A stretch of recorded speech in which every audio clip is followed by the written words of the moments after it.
5 years ago, my husband and 4-year-old son vanished off the coast of Hawaii. The authorities called it a tragic boating accident and handed me 2 empty caskets. I spent every dime I had and sacrificed my career trying to prove they were wrong. I ended up isolated in a rundown cabin in the Oregon woods with nothing but ghosts for company. Then yesterday afternoon, the roar of an engine shattered my silence. My estranged, ice-cold sister pulled up to my porch in a brand-new Mercedes G-Class. She did not offer a hug or a tear. Instead, she tossed a fresh, crisp photograph of a 9-year-old boy onto the dirt and said, "Get in the car. I know exactly where your son is, but it is going to cost you." My name is Megan and I am 34 years old. I used to be a top-tier forensic accountant before grief ripped my life apart. Before I continue this story, let me know where you are watching from in the comments below. Hit like and subscribe if you have ever had to fight back against family members who thought they could manipulate your deepest pain. Trust me, you will want to hear how I turned the tables on the monsters who shared my blood. I stared down at the dirt where the glossy photo landed. My heart stopped beating. It was a boy with familiar messy brown hair and the exact same crescent-shaped birthmark on his jawline that my little boy had. It was Leo. He was older and taller, but it was undoubtedly my son. The air left my lungs. My knees threatened to buckle, but the sheer audacity of my sister Diana kept me standing upright. Diana stepped out of the luxury SUV, adjusting her designer sunglasses. She looked completely out of place against the backdrop of towering pine trees and my weathered wooden porch. We had not spoken in 3 entire years. Not since she stood in my kitchen and told me to get over it and stop acting like a crazy woman at our family Thanksgiving dinner. I reached down with shaking fingers and picked up the photograph. "Where did you get this?" I demanded, my voice barely a whisper. Diana leaned against the hood of the heavy vehicle, crossing her arms. She pulled a thick legal document from her designer leather tote bag and slapped it onto the hood of the car. "That does not matter right now, Megan. What matters is that I have the physical address. I can take you to him today, right this second. But first you are going to sign this deed transfer." I looked at the document. It was the paperwork for our late grandmother's estate, a sprawling piece of highly valuable commercial real estate in downtown Portland that was left entirely in my name. It was the absolute last asset I possessed, the only thing I had not liquidated during my frantic, costly search for Leo. "Sign it over to me right now," Diana demanded, tapping her perfectly manicured fingernail against the signature line. "If you do not sign it, I will get back in this car and you will never see Leo again." I stared at her, trying to fully process the absolute cruelty radiating from her eyes. My own flesh and blood sister was essentially holding my kidnapped son for ransom. The shock should have paralyzed me completely, but the analytical part of my brain, the seasoned forensic accountant that had spent years dissecting corporate fraud and human deception, kicked into high gear. I looked closer at Diana. Despite the expensive clothes and the arrogant posture, she was a complete mess. Her breathing was shallow and erratic. When she tapped the paper, her hands were violently trembling. And when the silk sleeve of her blouse slipped up, I saw the dark purple bruising wrapping around her wrist like a tight bracelet. Diana was not here to gloat. She was terrified. She was running from something extremely dangerous, and she needed massive liquid capital immediately to facilitate her escape. "You are shaking," I said, stepping closer to her. My voice dropped its tone, shifting from a grieving, broken mother to a cold, calculating interrogator. "Who did that to your wrist, Diana? Sign the paper, Megan." She snapped, her voice cracking slightly as she tried to pull her sleeve down to hide the marks. "Stop analyzing everything and just sign the paper if you want your kid back." Instead of reaching for the pen, I lunged forward. I grabbed Diana by the collar of her expensive blouse and slammed her hard against the side of the Mercedes. The heavy metal groaned under her weight. She gasped in pure shock, her designer sunglasses flying off her face and clattering onto the gravel driveway. For 5 long years, I had lived in a private hell of grief and uncertainty. I had lost weight, lost sleep, and lost my entire mind. I was no longer the quiet, polite woman she remembered from our childhood. I was a mother backed into a corner, and I had absolutely nothing left to lose. "Where is my son?" I screamed, gripping her collar so tightly my knuckles turned stark white. "Tell me where he is, or I swear I will drag you into these dark woods, and nobody will ever find you." Diana struggled against my iron grip, but sheer terror overtook her. Black mascara tears streamed down her face, ruining her flawless makeup. "You do not understand," she sobbed, gasping for air against my arm. "They are going to kill me if I do not pay them back. He is going to kill me. Who is going to kill you?" I demanded, pressing my forearm hard against her collarbone. "Who took my son?" Diana squeezed her eyes shut, her whole body trembling violently against the car door. The words she spoke next froze the very blood in my veins and shifted my universe off its axis. "David," she choked out, weeping openly now. My grip loosened slightly in sheer disbelief. "David, my husband. The man the Coast Guard confidently said drowned, trying to save our son in the rough Hawaiian currents half a decade ago." "David is not dead, Megan," Diana cried, opening her red eyes to look at my horrified face. "He never was. He faked the whole thing for the money, and I helped him do it." I let go of her collar and took a step back. The forest around us seemed to spin. David was alive. My husband, the man I had mourned for 5 agonizing years, had orchestrated the ultimate betrayal. He had stolen my son and left me to rot in an ocean of grief. But the paralyzing shock only lasted for a few seconds before a wave of pure, unadulterated rage completely consumed me. "Give me the keys," I demanded, holding out my hand. Diana was hyperventilating, rubbing her bruised wrist. "What are you going to do?" she stammered, looking around the empty woods as if the shadows were closing in on her. "I am driving," I snapped, snatching the heavy key fob right out of her trembling hand. "Get in the passenger seat right now, unless you want me to leave you out here alone." Diana scrambled around the front of the Mercedes and climbed into the passenger side. I slid behind the wheel and hit the ignition. The powerful engine roared to life, vibrating through the floorboards. I slammed the gear shifter into drive and hit the gas, sending gravel flying behind us as we tore out of my driveway and onto the winding rural highway. The sky was darkening, and a light drizzle began to fall, making the narrow road slick. "Tell me everything," I ordered, keeping my eyes locked on the road ahead. "Where is he hiding?" "He is in Seattle," Diana whimpered, gripping the door handle as I took a sharp turn. "He has a new name, a new life. He works in private equity now. And Leo!" I asked, my voice dangerously calm, but my heart was pounding against my ribs. "Leo is with him," she cried. "He told Leo that you walked out on them. He told your son that you did not want to be a mother anymore." My foot pressed harder against the gas pedal. The speedometer climbed past 80 miles per hour. The sheer manipulation of it all was sickening. David had not just faked his death, he had actively poisoned my little boy against me. Suddenly, a massive jolt threw us violently forward. The sound of crunching metal echoed through the cabin. My seatbelt locked against my chest, knocking the wind out of me. I glanced in the rear-view mirror. A massive, unmarked black SUV was riding our bumper. It was completely blacked out with heavily tinted windows and no front license plate. Diana screamed in sheer terror, burying her face in her hands. "That is them!" she shrieked. "They found me! Who is them?" I yelled, gripping the leather steering wheel tightly to keep the Mercedes steady as the rear tires fishtailed on the wet asphalt. "David hired private security," she sobbed hysterically. "People who make problems disappear. He sent them to make sure I got the deed from you.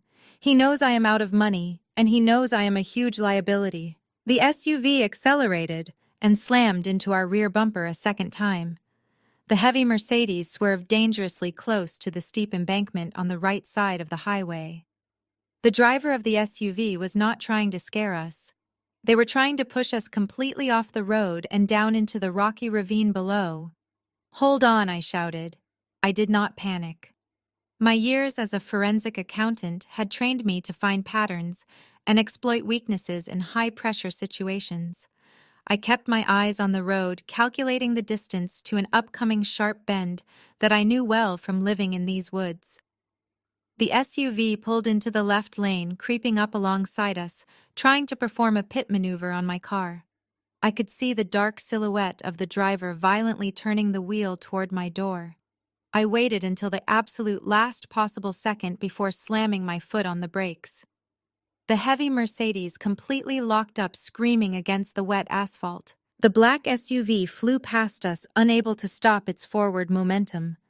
I instantly threw the steering wheel hard to the right, spun the car down a narrow, unmarked logging trail, and killed the headlights. We bounced violently over deep ruts and thick tree branches before I jammed the car into park behind a massive cluster of thick pine trees. The forest was pitch black. We sat in total silence, breathing heavily. Through the dense tree line, I watched the red taillights of the black SUV speed past our hidden location on the main highway, continuing their search blindly. We were safe, but just barely. I turned to face my sister in the dark cabin of the car. My patience was completely gone. She had watched me cry until I could not breathe. She had attended the memorial service holding my hand while fully knowing my husband and son were alive. "Why did you do it, Diana?" I asked, my voice echoing off the dashboard. "You helped a monster steal a child from his mother." "Why?" Diana pressed her face against the cold window, her shoulders shaking with heavy sobs. "I was in debt," she confessed. "I owed hundreds of thousands of dollars to the wrong people from my gambling addiction. David knew about it. He came to me with a plan. He had a $5 million life insurance policy. He needed someone to verify his dental records to confirm the unrecognizable body they found in the water was his." "You work at the dental clinic," I realized out loud, feeling totally sick to my stomach. I swapped the x-rays, she admitted, crying harder. I switched his records with the deceased man. When the insurance company paid out, he wired me $1 million to an offshore account. "But the money is gone, Megan. I lost it all again, and now David wants to cut ties with me completely." She had sold my child and my sanity for a payout that she had already gambled away. The level of sociopathic greed was absolutely staggering. But right now, I could not afford to let my emotions control me. I had the truth, I had the motive, and most importantly, I knew exactly who to target next. I shifted the Mercedes back into gear and turned the headlights on. The rain was coming down harder now, washing the mud off the windshield as I navigated us back onto the main highway. We needed a secure place to hide and figure out our next move. A place with security cameras, gated access, and people who could protect us from whatever mercenaries David had hired. I pointed the car north toward our parents' estate in the affluent suburb of Bellevue. It was a sprawling brick colonial sitting on 2 acres of perfectly manicured land surrounded by high wrought iron fences. Growing up, it felt like a fortress. Tonight, I foolishly believed it would be my sanctuary. Diana sat silently in the passenger seat, staring blankly out the window as we drove through the dark, slick streets. It took us 45 minutes to reach the heavy iron gates of my childhood home. I punched in the security code and the gates slowly swung open. I parked the car near the 4-car garage and dragged Diana up the front steps. My heart was still hammering against my ribs, but I felt a glimmer of hope. Surely my parents would be horrified. Surely my father would call the FBI the second I told him his grandson was alive and being held captive by a man we all thought was dead. I pushed open the heavy oak front door without knocking, dragging a soaking wet and shivering Diana into the grand marble foyer. "Mother!" I yelled, my voice echoing off the high vaulted ceilings. "Dad, come downstairs right now. It is an emergency." My mother appeared at the top of the sweeping mahogany staircase. She was wearing a pristine white cashmere robe holding a crystal glass of bourbon. She looked down at us, her expression completely devoid of surprise or maternal concern. She did not rush down the stairs to embrace me. She did not ask why we were soaking wet, or why Diana looked like she had just survived a war zone. Instead, her eyes narrowed into thin, cold slits. She took a slow sip of her bourbon and descended the stairs with agonizing precision. When she reached the marble floor, she completely ignored me and glared directly at my sister. "Why did you bring her here, Diana?" She sneered, her voice dripping with absolute venom. The question hit me like a physical blow to the stomach. I let go of Diana's arm and stared at my mother. "Bring me here." I repeated the words, tasting like ash in my mouth. "Mother, someone just tried to run us off the highway. David is alive. He faked his death and he has Leo. We need to call the police right now." My mother rolled her eyes, letting out a heavy, exasperated sigh. She walked past me into the formal living room and sat down on the expensive velvet sofa. My father stepped out of his home office a moment later wearing his tailored suit trousers and a crisp button-down shirt. He did not look shocked either.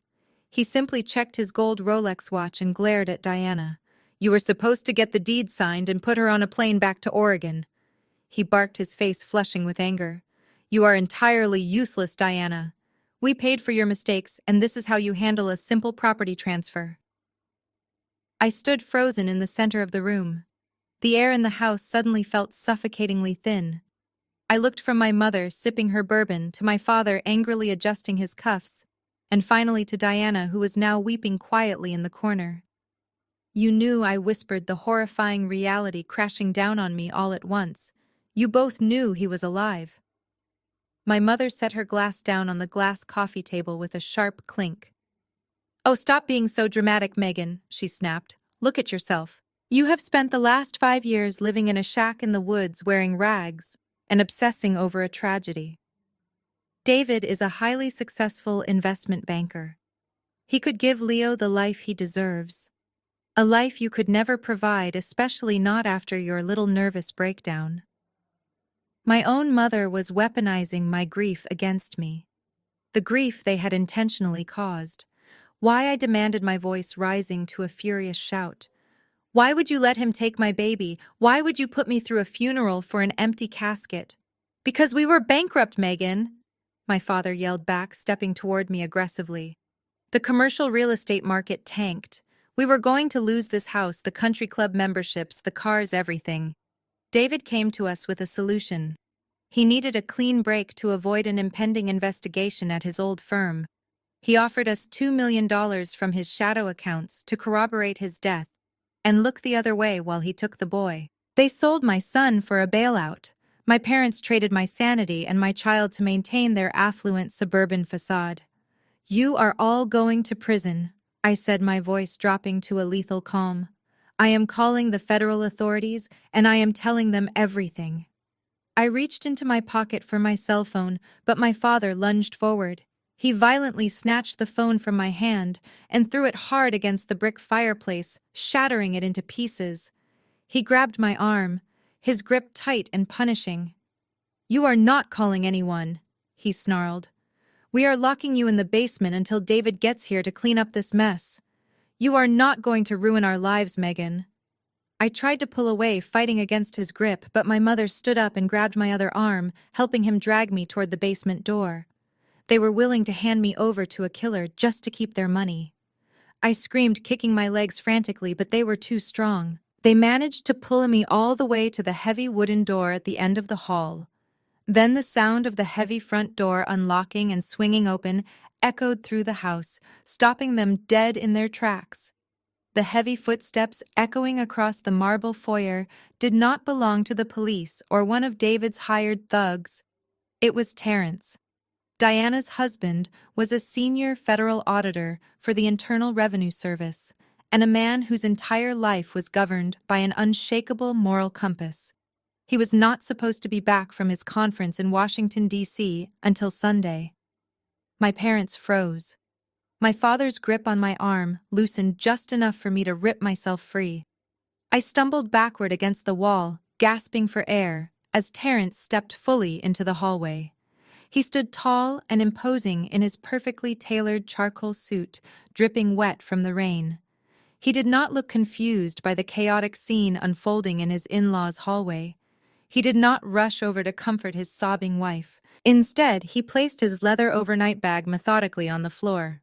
In his right hand, he held a thick, tightly bound stack of printed financial documents.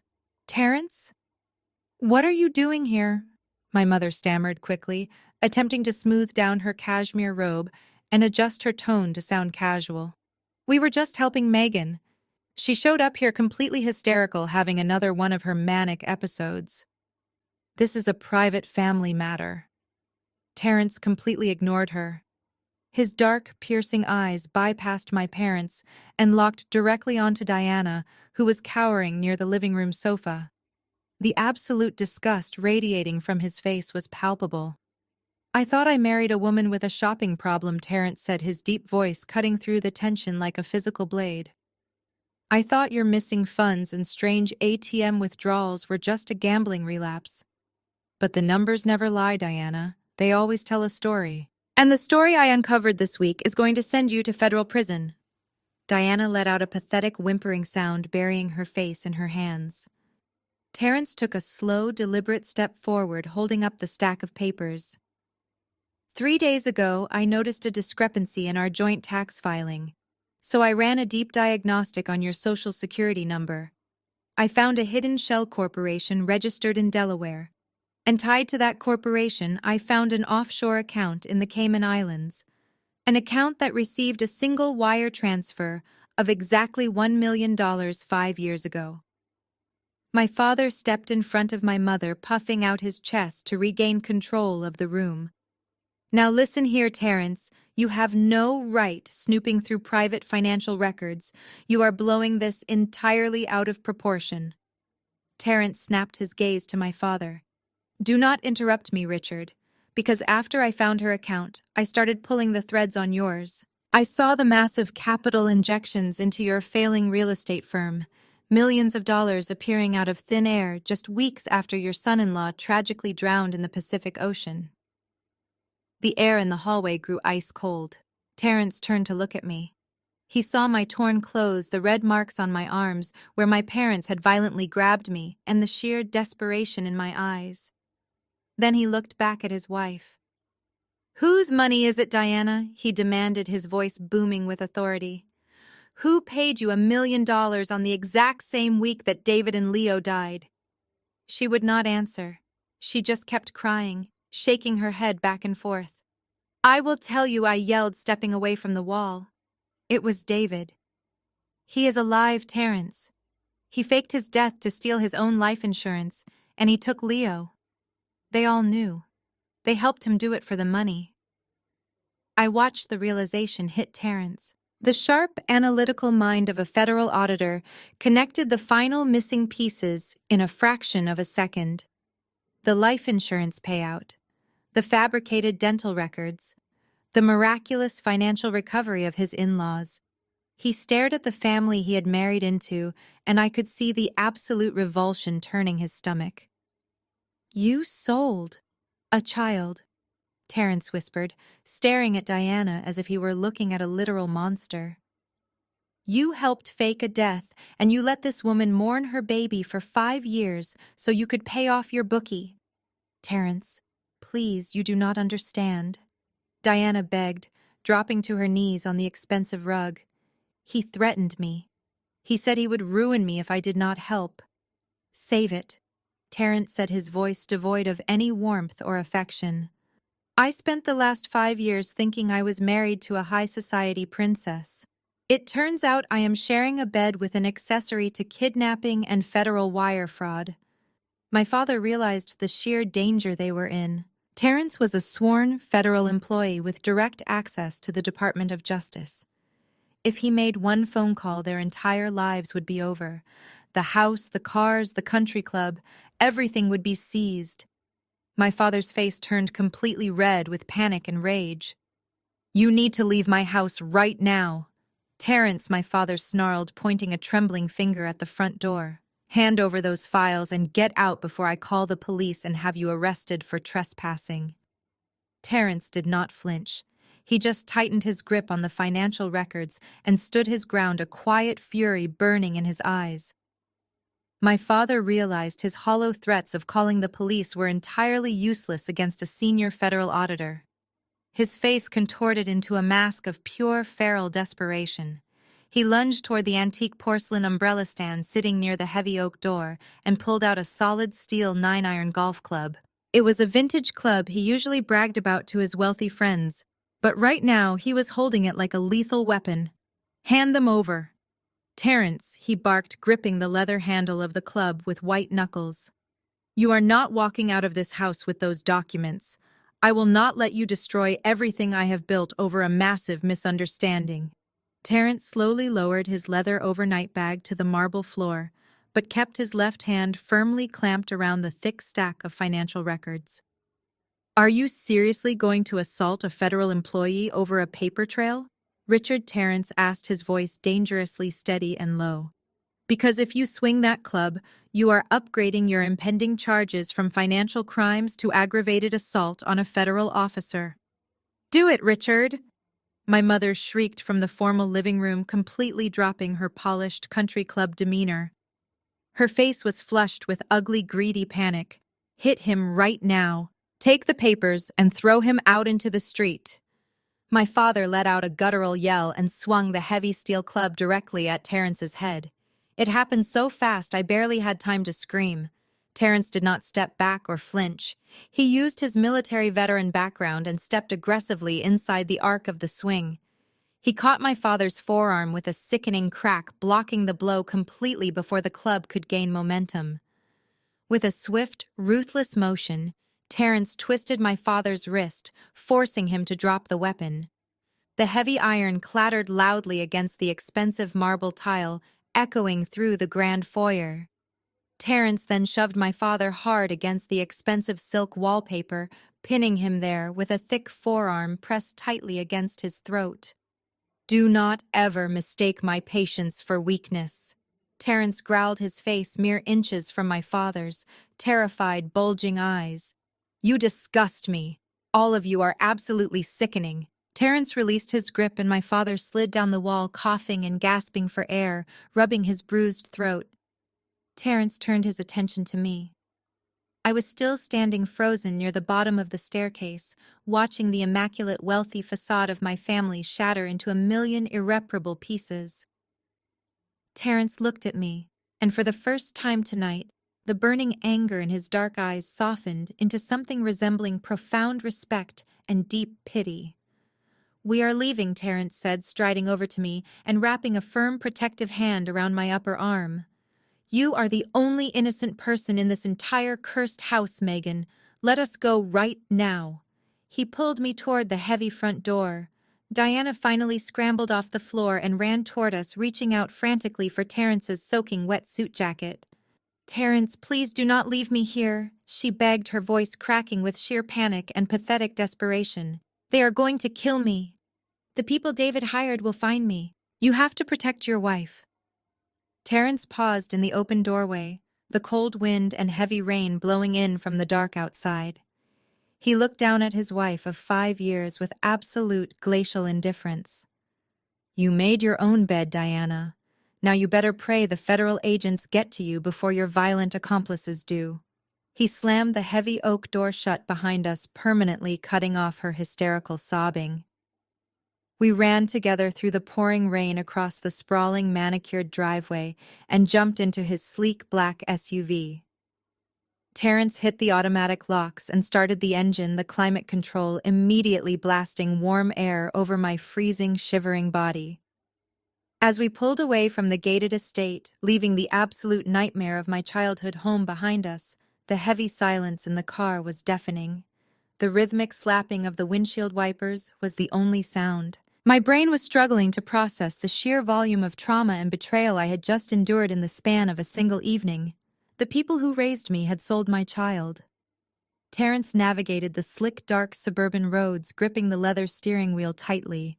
He let out a long, heavy sigh, shaking his head in disbelief.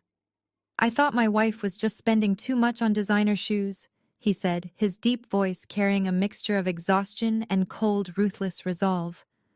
"Turns out she is a willing accessory to kidnapping and massive federal fraud. I have spent my entire career auditing corrupt corporate executives, but I never thought I would find the worst offenders eating turkey at my own Thanksgiving dinner table." He reached over to the center console and tossed the thick stack of offshore bank statements directly onto my lap. The papers felt heavy with the weight of my stolen life. "You are a highly trained forensic accountant, Megan," he said, glancing over at me, his eyes narrowing with sharp, dangerous determination. "You know exactly how to track dirty, hidden money better than anyone in my entire federal department. Your husband thinks he is a ghost who can manipulate the system. Let us hunt this bastard down and get your son back." We drove for another hour, putting as much distance as possible between us and the affluent suburbs of Bellevue. Terrence pulled off the highway and parked behind a rundown neon-lit motel on the outskirts of Seattle. It was the kind of place that only took cash and did not ask questions. The room smelled like stale cigarette smoke and cheap bleach, but to me it was a command center. Terrence locked the deadbolt and pulled the curtains tightly shut, while I immediately sat down at the wobbly laminate desk. He unzipped his leather overnight bag and pulled out a high-end encrypted federal laptop, placing it directly in front of me. I opened the laptop and my fingers hovered over the keyboard. For 5 years I had been paralyzed by grief, unable to even look at a spreadsheet without breaking down completely. But tonight the tears were gone, replaced by a cold, mechanical rage. I logged into the federal database using a secure backdoor Terrence provided. He handed me the stack of offshore bank statements, tapping a specific string of alphanumeric characters printed near the bottom margin. "That is the employer identification number for the dummy corporation David set up in Delaware." Terrence explained, his voice low and entirely focused. "It is heavily layered. He used a registered agent to hide his name, but the money trail always leaves a digital footprint. Find where the capital flows." I cracked my knuckles and began to type. It felt like pure muscle memory. I ripped through the initial firewalls, bypassing the standard privacy shields the registered agents use to protect their wealthy clients. David thought he was a ghost. He thought his fake death certificate made him invisible to the financial grid. But he underestimated the sheer processing power of a mother who had just found out her son was alive. Within 20 minutes, I mapped out a complex web of 7 different limited liability companies, all funneling money back and forth to wash the original $5 million insurance payout. I followed the largest cash flow directly to a high-yield property management firm. From there, I traced a recurring monthly expense.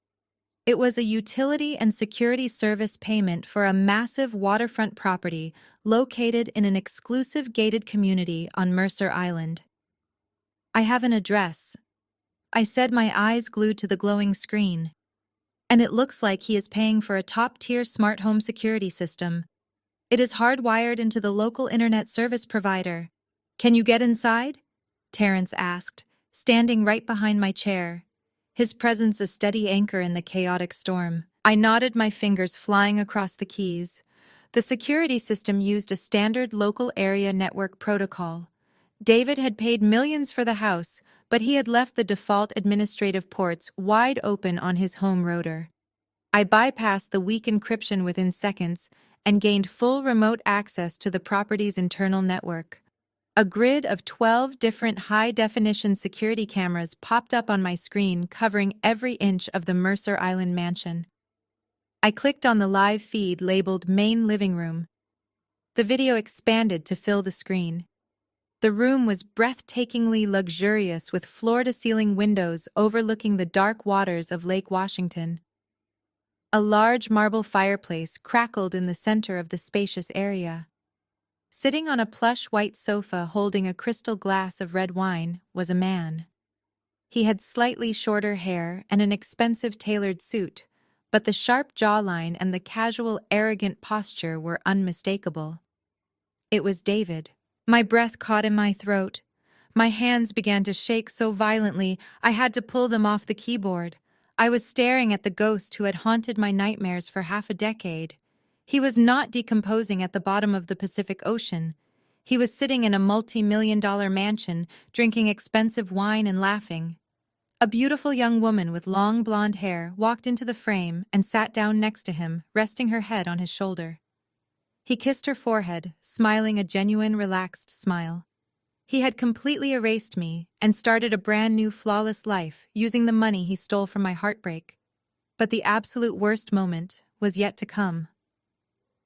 A few seconds later, the heavy wooden doors of the living room swung open. A little boy walked in wearing pajamas, holding a wireless video game controller. He had grown so tall. His messy brown hair fell over his forehead, and the crescent-shaped birthmark was clearly visible on his jaw. "Leo," I gasped, pressing my trembling hand against the cold laptop screen as if I could reach through the digital void and pull him to safety. My son climbed onto the sofa and sat next to David. David reached over and affectionately ruffled Leo's hair. It was a picture-perfect family moment built on a foundation of absolute pure evil. The physical pain in my chest was unbearable. I had spent thousands of nights crying myself to sleep wondering if my baby had suffered in the water. And here he was playing video games with his kidnapper, completely oblivious to the fact that his real mother was watching him from a cheap motel room. Terrence placed a firm, grounding hand on my shoulder, staring at the screen. "We know exactly where they are," he said quietly, his voice laced with venom. "Now we take everything away from him." My hands were completely still, now resting flat on the cheap motel desk. The initial shock of seeing Leo alive had passed, leaving behind a cold, hardened resolve. Terrence pulled up a chair beside me, his eyes locked on the live feed. We watched David take another sip of his expensive wine. But then something shifted on the screen. A small red notification light on the corner of the camera interface began to flash rapidly. He knows I said keeping my voice perfectly level.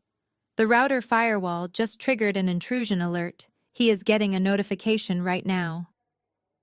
On the screen, David set his wine glass down on the marble coffee table. He picked up his smartphone from the cushion next to him and stared at the screen. His relaxed expression vanished instantly, replaced by a sharp, calculating glare. He looked directly up at the camera lens, his eyes seeming to pierce straight through the digital connection and into the dingy motel room where Terrence and I sat. Then, my cheap burner phone lying on the desk began to vibrate violently. I stared at the unknown number flashing on the small screen. Only Diana knew this number. David had forced it out of her or tracked her communications. Terrence nodded at me silently, urging me to answer. I picked up the phone, took a deep breath, and hit the green accept button. "Hello, Megan." His voice slid through the speaker smooth and entirely unbothered. It had been 5 years since I last heard that voice. It sent a cold shiver down my spine, but I refused to let him hear any weakness. "David," I said, my tone flat and icy. "I see you are enjoying the wine." He chuckled a low, patronizing sound. "I knew you were smart, Megan. I always told you that your analytical mind was your best asset. But I also told you that you were entirely too emotional. I see you found my new setup." "Impressive, really. I thought you were still rotting away in that cabin crying over empty photo albums." "You stole my son," I gritted out, gripping the phone so tightly the plastic creaked. "You faked your death, let me bury an empty casket, and you took my baby." "Oh, please stop with the dramatics." David sighed, sounding genuinely bored. "Let us look at the facts. You were having a mental breakdown. You were working 80-hour weeks, barely paying attention to Leo. I did what was necessary to protect him. I gave him a fresh start, a life with endless possibilities, and a mother who actually wants to be present." My blood boiled. He was attempting to gaslight me right now, spinning his horrific crimes into some twisted act of paternal heroism. "You used my parents," I shot back. "You bought their silence to cover up your federal crimes. You are not a hero, David. You are a fugitive, and I am coming to get my son." David laughed again, louder this time. "No, Megan, you are not coming anywhere near Seattle, because if you even attempt to cross the city limits, I will initiate a legal contingency plan that I set up 5 years ago." "What are you talking about?" I demanded, my heart rate accelerating. "Did you really think I would pull off a $5 million insurance scam without a foolproof exit strategy?" he mocked. "I forged documents in your name, Megan. Before I left, I planted a paper trail linking your laptop to the offshore accounts that received the insurance payout. I created emails detailing your brilliant plan to fake my death and split the money. If you go to the police, I push a button, and those files get sent directly to the FBI. You are lying, I said, though a knot of panic formed in my stomach. Try me, David challenged. You will be arrested for orchestrating the entire fraud. You will face 20 years in federal prison. And Leo, he will stay right here with his loving father and his new mother. You will lose him forever. The line went completely dead. He hung up, leaving me sitting in the quiet motel room, the dial tone buzzing in my ear. He had weaponized my own career against me. He had used my expertise as a forensic accountant to frame me for the very crime that destroyed my life. He thought he had me completely cornered. He thought I would break down and retreat to the woods in pure terror. I slowly lowered the phone and placed it back on the desk. Terrence looked at me, his expression grim. What did he say? Terrence asked. I turned to look at my brother-in-law. The fear David tried to instill in me did not take root. Instead, it ignited the final spark of absolute fury I needed. He threatened to frame me for the insurance fraud, I told Terrence. He says he planted a paper trail linking me to the offshore accounts. He thinks he holds all the cards. Terrence leaned back in his chair, crossing his arms. And does he? I looked back at the laptop screen. David was still visible on the camera feed, smiling at his new fiancée, looking completely victorious. I cracked my knuckles and brought up the terminal window on the federal database. He holds the cards he forged, I said, my fingers flying across the keyboard. But he forgot that I hold the actual money. I am going to freeze every single dollar he has. Let us see how confident he is when his bank accounts hit zero. I turned back to the laptop screen, my eyes scanning the complex web of financial data. David had spent 5 years building a fortress of lies, but every fortress has a structural weakness. He was arrogant. He believed his fabricated identity was entirely bulletproof, so he got sloppy with his domestic cash flow. He was funneling his offshore money into a central holding account at a major Seattle bank to pay for his luxury mansion, his expensive cars, and his brand-new fiancée. Terrence stood over my shoulder, watching my fingers fly across the keyboard. He has a primary liquidity node, Terrence noted, pointing at a cluster of transactions on the screen. It looks like he keeps exactly $2 million in liquid cash readily available for his day-to-day operations and high-end investments. That is his escape fund, I said, my voice cold and detached. If things go wrong, he plans to use that cash to charter a private jet and disappear again with Leo. But I am not going to let him buy so much as a cup of coffee. I accessed the Federal Financial Crimes Enforcement Network database using Terrence's credentials. As a former forensic accountant, I knew exactly how automated banking security systems operated. They were designed to flag suspicious activity immediately if certain strict parameters were met. David had carefully managed his wire transfers to stay just under the federal reporting thresholds, but I was about to artificially force those parameters to cross the red line. I selected the primary routing number for his Seattle bank account. Then I initiated a rapid sequence of phantom ping requests, simulating multiple massive international withdrawal attempts from high-risk countries. I masked the IP addresses to make it look like someone in Eastern Europe and South America was simultaneously trying to drain his entire $2 million balance. What exactly are you doing? Terrence asked, leaning closer to the glowing screen. I am triggering a catastrophic anti-money laundering alert, I explained, never breaking my rhythm. The bank algorithms are incredibly aggressive. When they see simultaneous high-volume offshore withdrawal attempts on a high-net-worth account, they do not wait to ask questions. They execute a hard freeze to prevent capital flight. I needed to make sure the freeze was absolute. I routed a secondary alert directly to the fraud department of his specific bank branch, ensuring that no corrupt manager could simply override the system with a quick phone call. The money was locked down tight, requiring his physical presence and multiple forms of government identification to even discuss the account. Identification that he could not provide because David was legally a deceased man. I hit the final execute command. A progress bar flashed across the screen for 3 agonizing seconds before a solid green confirmation box appeared. The federal database updated in real time. The status of David's central holding account shifted from active to locked pending federal review. $2 million of his stolen wealth was instantly trapped behind an impenetrable wall of banking bureaucracy. He could not withdraw a single penny. He could not transfer funds. His platinum credit cards would be declined everywhere. I reached for my cheap burner phone lying on the motel desk. I opened the text message application and typed a single sentence to the number David had just called me from. Try buying a plane ticket now. I hit send and tossed the phone back onto the desk. We turned our attention back to the live security camera feed from his Mercer Island mansion. The delay was only a few seconds. We watched David smiling and talking to his new fiancée. Then his smartphone lit up on the marble coffee table. He picked it up casually, expecting another terrified plea from me. Instead, I watched his confident expression completely shatter. The smug, arrogant smile vanished. He jumped up from the white velvet sofa, his face turning a deep shade of purple. He furiously tapped the screen of his phone, trying to log into his mobile banking application. We could not see his screen, but we did not need to. We saw the exact moment the banking error message hit him. He threw his phone violently across the room, smashing it into pieces against the expensive stone fireplace. His fiancée jumped up, looking terrified. Leo peeked out from behind the sofa, his eyes wide with fear. Seeing my son flinch at the violent outburst fueled my rage even further.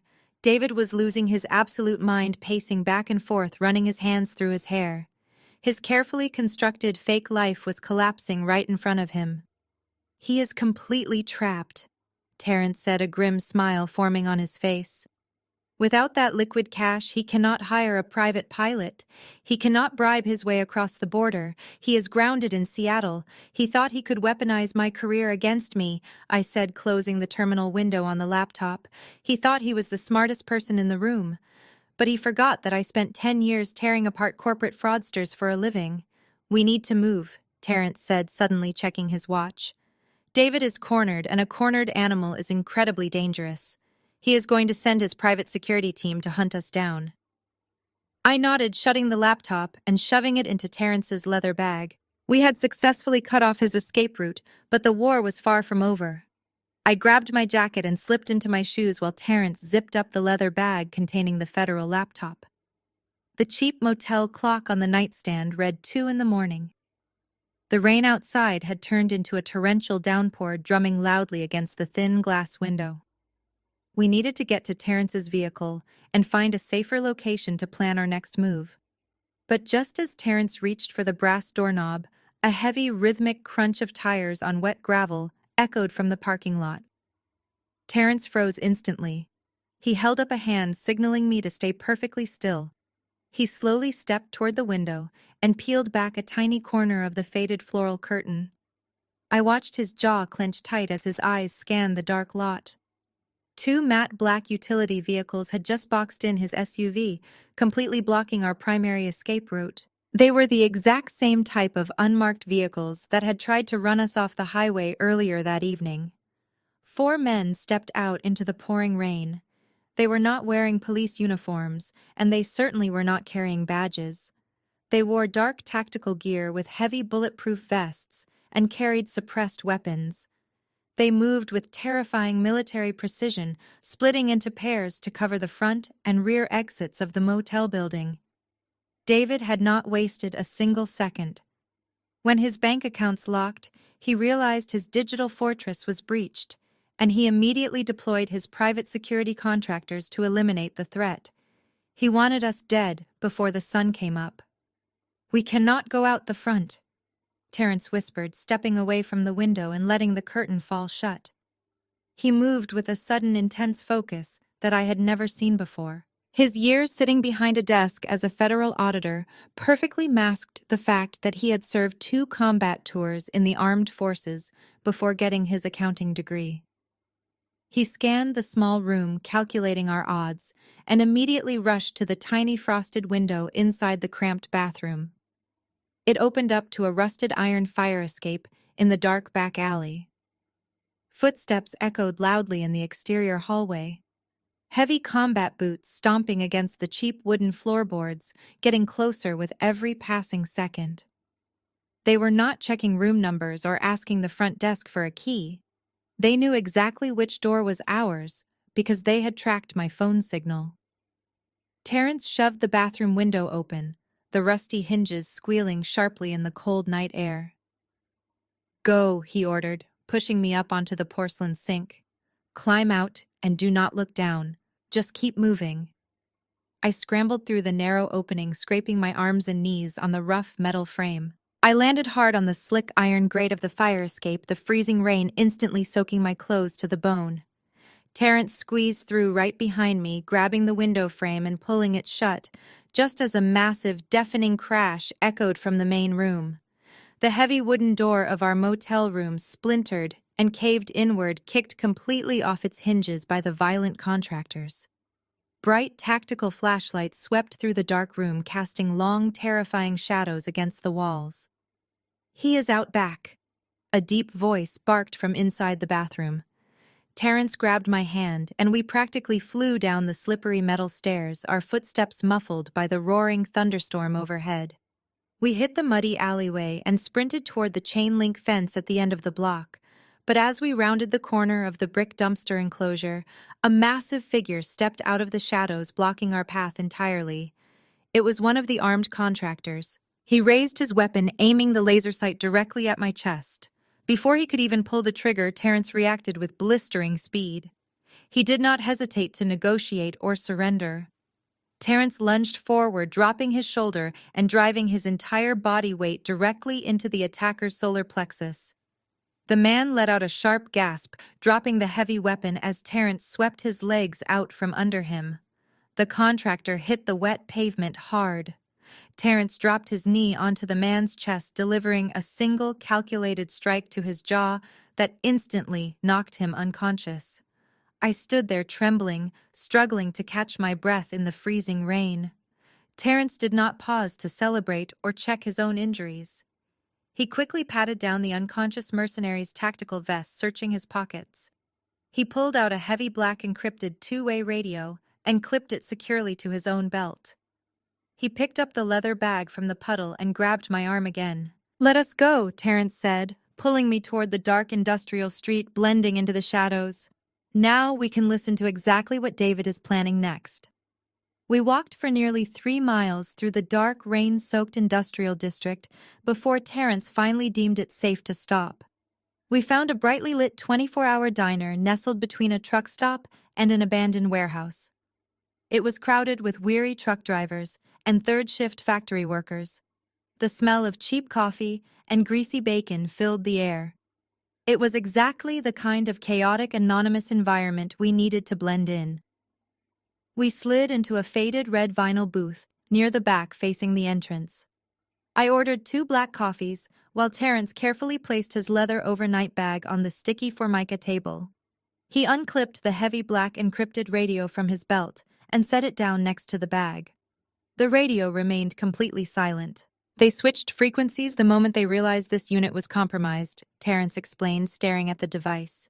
"David runs a highly disciplined crew. He will not make the mistake of leaving an open communication line for us to monitor. He does not need to," I said, opening the leather bag and pulling out the federal laptop. "I already know where his money is trapped. But we need more than just a frozen bank account to actually take him down. We need leverage that guarantees he cannot legally maneuver his way out of this." Terrence nodded, pulling the thick stack of printed financial documents from the bag, the ones he had originally used to confront Diana. He spread the papers out across the diner table, ignoring the curious glances from a waitress walking past. "Look at these transaction logs," Terrence said, tapping a specific column of numbers with his index finger. "When I first audited Diana's records, I thought the Cayman Islands account was just a one-time holding pen for the insurance fraud payout. But when I cross-referenced the dummy corporations you hacked tonight, I noticed a massive discrepancy." I leaned in closer, my trained eyes scanning the dense rows of financial data. The initial $5 million insurance payout was clearly documented. But beneath that single deposit was a steady, rhythmic flow of massive wire transfers. Hundreds of thousands of dollars moving in and out of the offshore accounts on a weekly basis. The sheer volume of capital was staggering. He is not just living off the insurance money, I whispered, my mind racing to process the scale of the operation. He is moving over $40 million a quarter. Terrence took a sip of his black coffee, his expression grim. Your husband is running a massive international wire fraud ring, Megan. He is acting as a shadow banker. He is taking dirty money from corrupt tech executives and venture capitalists, washing it through his real estate shell companies and funneling it back to them clean. The pieces finally clicked perfectly into place. David did not just fake his death to escape his old life or to simply steal $5 million. He faked his death to completely reinvent himself as an invisible, untraceable entity in the criminal underworld. The life insurance money was just his startup capital to launch this massive laundering enterprise. This is why he bought my parents' silence. I realized the horrifying truth settling over me. This is why he hired heavily armed mercenaries to kill us tonight. We are not just a threat to his new family life. We are a threat to an entire syndicate of powerful, wealthy criminals who trust him to hide their money. And that, Terrence said, leaning back against the vinyl booth, is exactly how we destroy him, how I asked, looking up from the documents. If he is connected to powerful tech executives, he can buy his way out of any local jurisdiction. He probably has the entire Seattle Police Department in his pocket. Local police cannot help us, Terrence agreed. But David just made the biggest mistake of his life by attempting to murder a federal auditor. Terrence pulled a sleek metal hard drive from his pocket and plugged it into the laptop. He began transferring the hacked data from David's security system and the frozen banking alerts directly onto the drive alongside his own audit reports. David threatened to frame you for the insurance fraud using planted emails, Terrence continued. But insurance fraud is a state-level crime. What we are looking at right here on this table is federal wire fraud, international money laundering, and massive tax evasion. These are federal crimes that carry mandatory minimum sentences of 40 years in a maximum security penitentiary. You want to give this to the FBI? I asked, feeling a sudden surge of terrifying hope. Not just the FBI. Terrence corrected, his eyes narrowing with a sharp predatory focus. I am a senior auditor for the Internal Revenue Service. When we walk into his office tomorrow morning, we are not going to act like a terrified ex-wife and an angry brother-in-law. We are going to walk in as a federal audit team. We are going to put this exact data on the boardroom table and watch him panic in front of his investors. But what about Leo? I asked, my voice cracking slightly at the mention of my son. If we corner him, he might try to hurt him. Terrence reached across the table and placed a reassuring hand over mine. We are not going to give him the chance to hurt anyone, Megan. We are going to strip away his money, his power, and his freedom in one single crushing blow. And when the dust settles, you are going to walk out of that building with your boy. We left the diner just as the sun began to rise over the Seattle skyline. Terrence drove us to a 24-hour printing and shipping store down the highway. He was a legitimate senior auditor for the Internal Revenue Service, but I needed to look like I belonged right beside him. Using his encrypted laptop, he accessed a federal template database and generated a temporary government contractor identification badge with my name and photograph. We printed it on heavy cardstock and slipped it into a spare plastic lanyard he kept in his bag. By 8 in the morning, the city was fully awake. We stopped at a department store the moment their front doors opened. I used my last bit of emergency cash to purchase a sharp-tailored black blazer and a crisp white blouse. I washed my face in the restroom, pulling my hair back into a tight professional knot. I looked in the mirror and realized the terrified, grieving mother was entirely gone. Staring back at me was a cold, calculating woman ready to burn a criminal empire to the ground. David operated his fraudulent wealth management firm out of a towering glass skyscraper in downtown Seattle. The building screamed of new money and corporate power. Terrence parked in the underground garage, and we walked straight to the express elevator. The polished steel doors slid shut, and we ascended 40 floors in pure silence. My stomach twisted with intense anxiety and adrenaline. I was about to stand face to face with the man who destroyed my life. The elevator chimed, opening directly into the penthouse reception area. The office was breathtakingly expensive, with floor-to-ceiling windows overlooking the Puget Sound. Behind a massive, curved glass desk sat a polished receptionist wearing a headset and a condescending smile. "Good morning," she said, her voice dripping with artificial sweetness.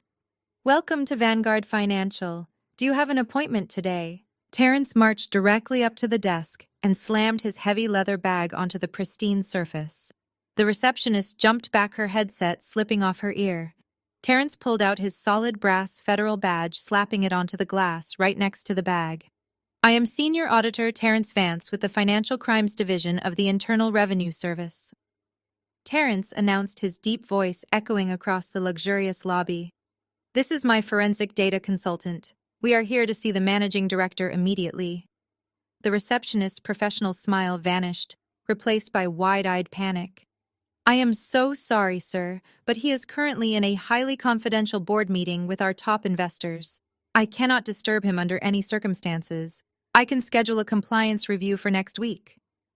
Terrence leaned over the glass desk, bringing his face intimidatingly close to hers. "I do not think you fully understand the gravity of this situation," he said, his voice rising in volume intentionally, carrying across the open floor plan, where dozens of junior brokers sat frozen in their glass cubicles. "We are not here to schedule a polite review. We are here executing a federal mandate under Title 26 of the United States Code regarding massive international tax evasion and wire fraud." Several employees stopped typing and turned to stare at the commotion.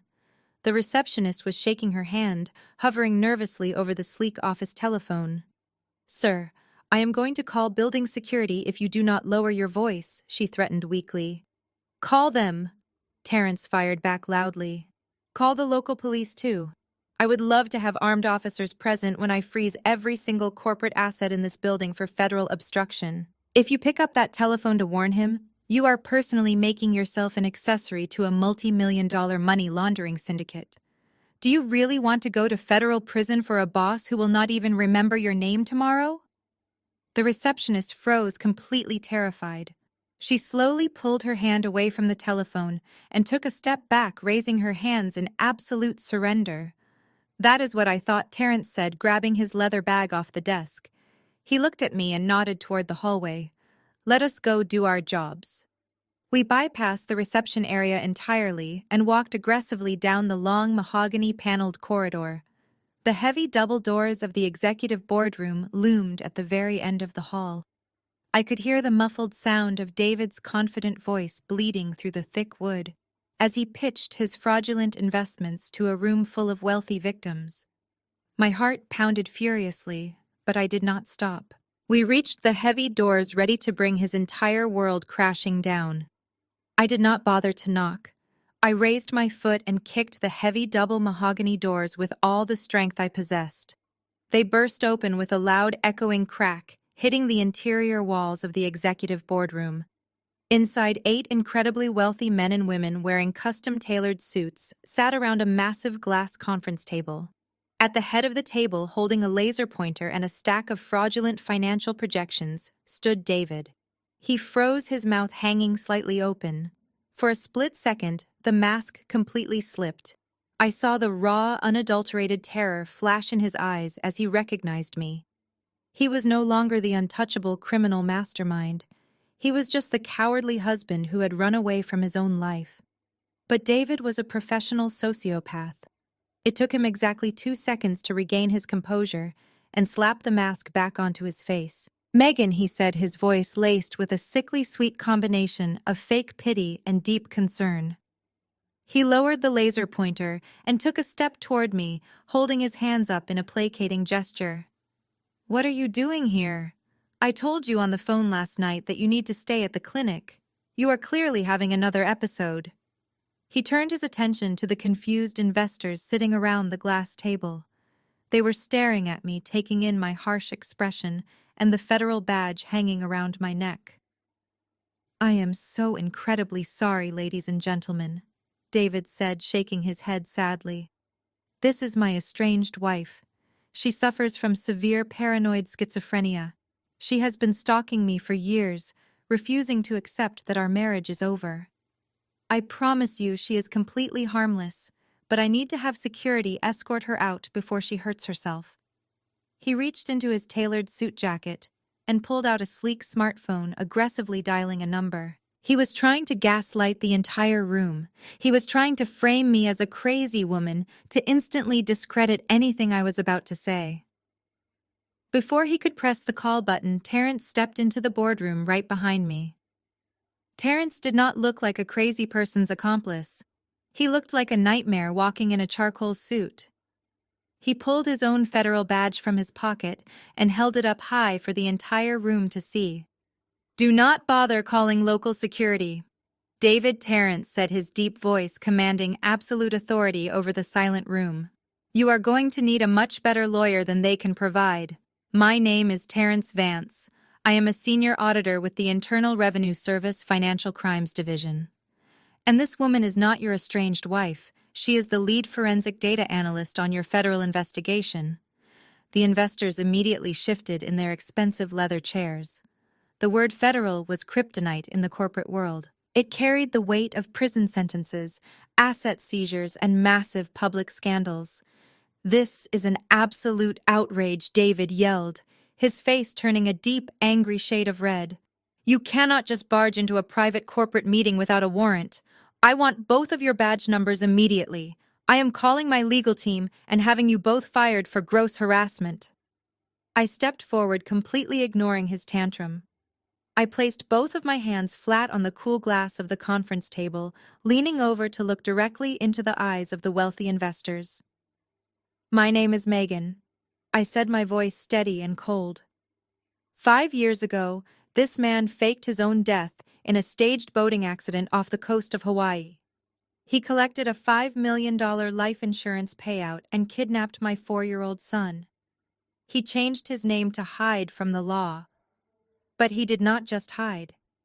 He used that stolen money to start this very firm. One of the older investors, a man wearing a thick gold watch, held up his hand. "Excuse me, young lady," he said, his voice trembling slightly. "We are here to discuss legitimate tech sector acquisitions. We have absolutely no involvement in whatever domestic dispute you are having with this man." "It is not a domestic dispute, sir," I replied, pulling the metal hard drive from my pocket and setting it gently on the glass table. "It is a massive international money laundering syndicate, and every single person sitting in this room is currently funneling capital through a ghost corporation. You are not investing in the tech sector. You are washing dirty money through Cayman Islands offshore accounts." The boardroom erupted into chaos. Several investors stood up, grabbing their briefcases and phones. They did not care about the kidnapping or the faked death. They only cared about the words money laundering and offshore accounts. They knew exactly what kind of illegal business David was running, and they were terrified of being caught in a federal sweep. "Nobody leave this room," David screamed, panic finally breaking through his polished exterior. He pointed a shaking finger at me. "She is lying. She forged that data. I have proof that she orchestrated the insurance fraud herself. Do not listen to a word she says." David lunged across the table, attempting to grab the hard drive. But Terrence was faster. He stepped in front of me, intercepting David's arm and violently shoving him backward. David stumbled, hitting the wall behind the presentation screen. "We are not here to debate you, David," Terrence said, his eyes locked on the cornered criminal. "We are here to show your clients exactly where their money went." Terrence walked past the struggling David and approached the sleek media console built into the expensive mahogany wall. With practiced precision, he pulled a high-speed data cable from his leather bag and plugged it directly into his federal tablet. He completely bypassed the room's standard presentation software and forced a direct override, sending his screen straight to the massive 80-inch projector at the front of the boardroom. The polished corporate logo of Vanguard Financial instantly vanished from the display. In its place, a stark split-screen image illuminated the darkened room. On the left side of the glowing screen was a high-resolution scan of a State of Hawaii death certificate. It bore the official blue seal, the coroner's signature, and the legal name of the man currently standing in the room. The official cause of death was clearly listed as accidental drowning. On the right side of the screen was a sprawling, heavily detailed spreadsheet of Cayman Islands banking logs. Terrence tapped his tablet, highlighting a specific column in bright yellow. "Take a very close look, gentlemen," Terrence said, his voice projecting effortlessly over the sudden anxious murmurs of the room. "The man taking your venture capital this morning legally died 5 years ago. He is a ghost. That means every single investment contract you signed today is entirely null and void under United States law." The room went completely silent. Terrence did not stop. But more importantly, Terrence continued, his tone dropping to a lethal, serious pitch. "The federal government now has a direct digital link between your personal wealth and a deceased man's money laundering syndicate. The dummy corporations you just agreed to fund are currently flagged by the Internal Revenue Service for international tax evasion." David scrambled to his feet, his expensive custom suit jacket rumpled, and his perfect hair disheveled. He lunged at the media console desperately, yanking at the thick black cables. "Turn it off!" he screamed, his voice cracking with pure unhinged hysteria. "This is fabricated data. They hacked my system and planted this nonsense to ruin me. Do not look at that screen.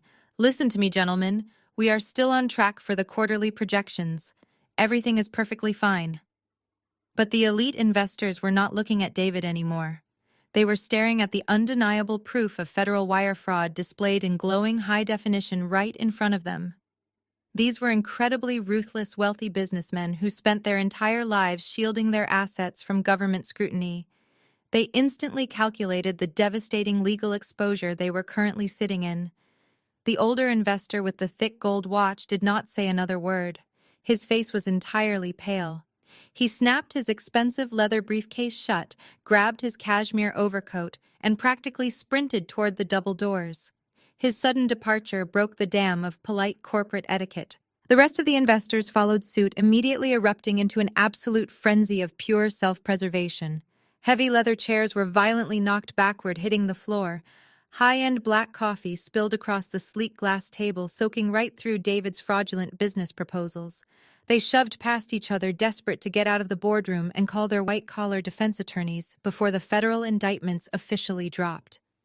They did not care about David.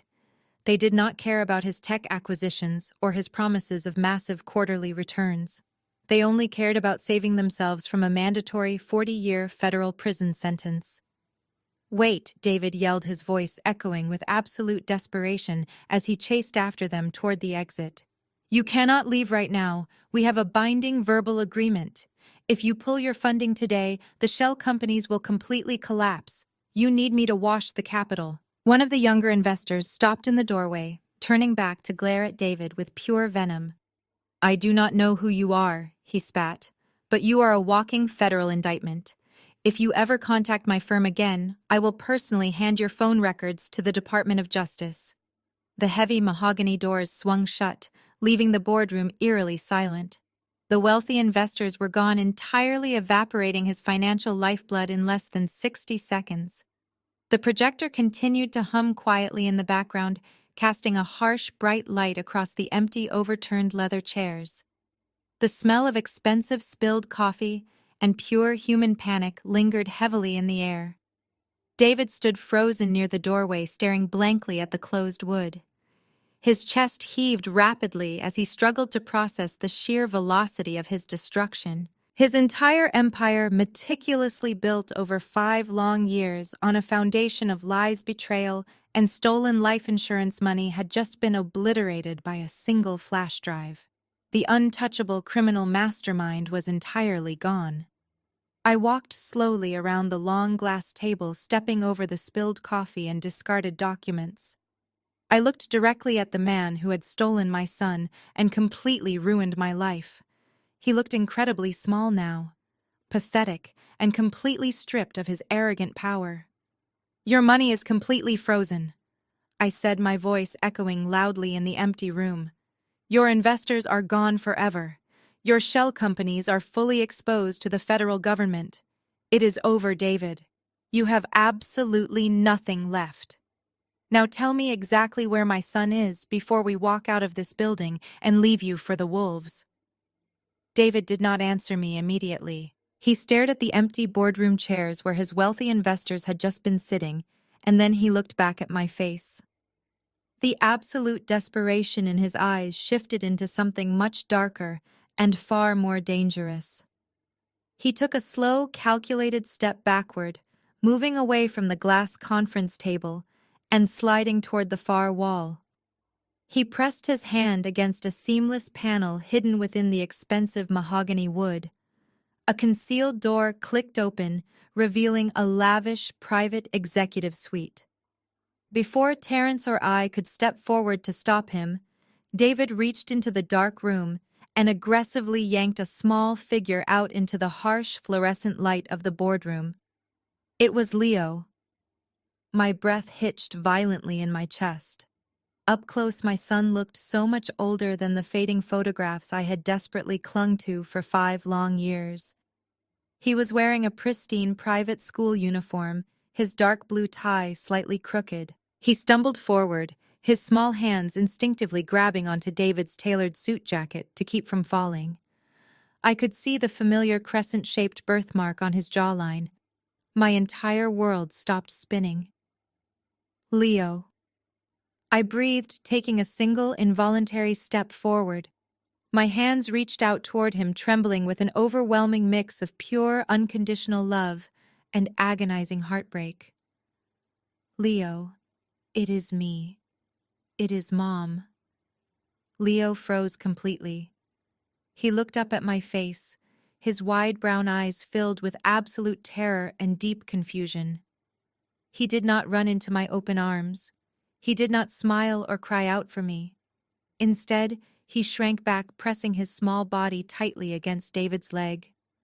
He looked at me as if I were a complete stranger. A dangerous, unhinged woman screaming in his father's office. David had spent 5 years meticulously erasing me from my own son's mind-planting toxic lies about how I had abandoned them to start a new life. The psychological damage was devastating. "Get behind me, Leo," David ordered, his voice suddenly dropping to a calm and deadly pitch. With his free hand, David reached behind his back, slipping it underneath his expensive suit jacket. When he brought his hand forward, my blood ran completely cold. He was holding a sleek black semi-automatic handgun. The loud metallic click of the safety being disengaged echoed sharply across the quiet room. He raised the weapon smoothly, aiming the barrel directly at Terrence's chest. Terrence immediately stepped in front of me, shielding my body with his own solid frame. He raised his hands slowly, keeping his eyes locked on the barrel of the weapon.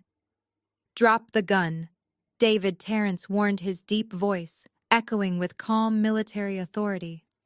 "You shoot a federal auditor, and you are securing a lethal injection.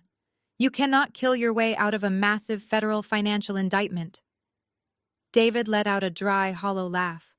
His hand holding the heavy gun did not tremble at all. "I am not shooting a federal auditor, Terrence," he countered, a twisted, smug smirk creeping onto his face. "I am shooting 2 unhinged armed intruders who violently broke into my private corporate office.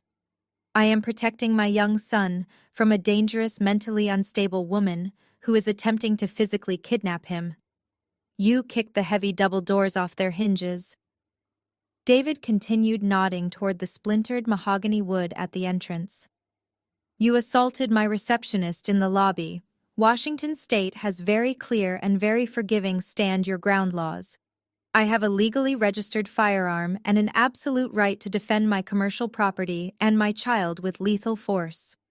By the time the local police arrive, I will tell them you drew a concealed weapon first, and I had no choice. It will be a tragic but completely open and shut case of self-defense." My mind raced frantically.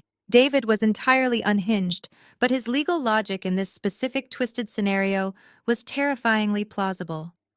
He already had the local police precinct captain on his payroll.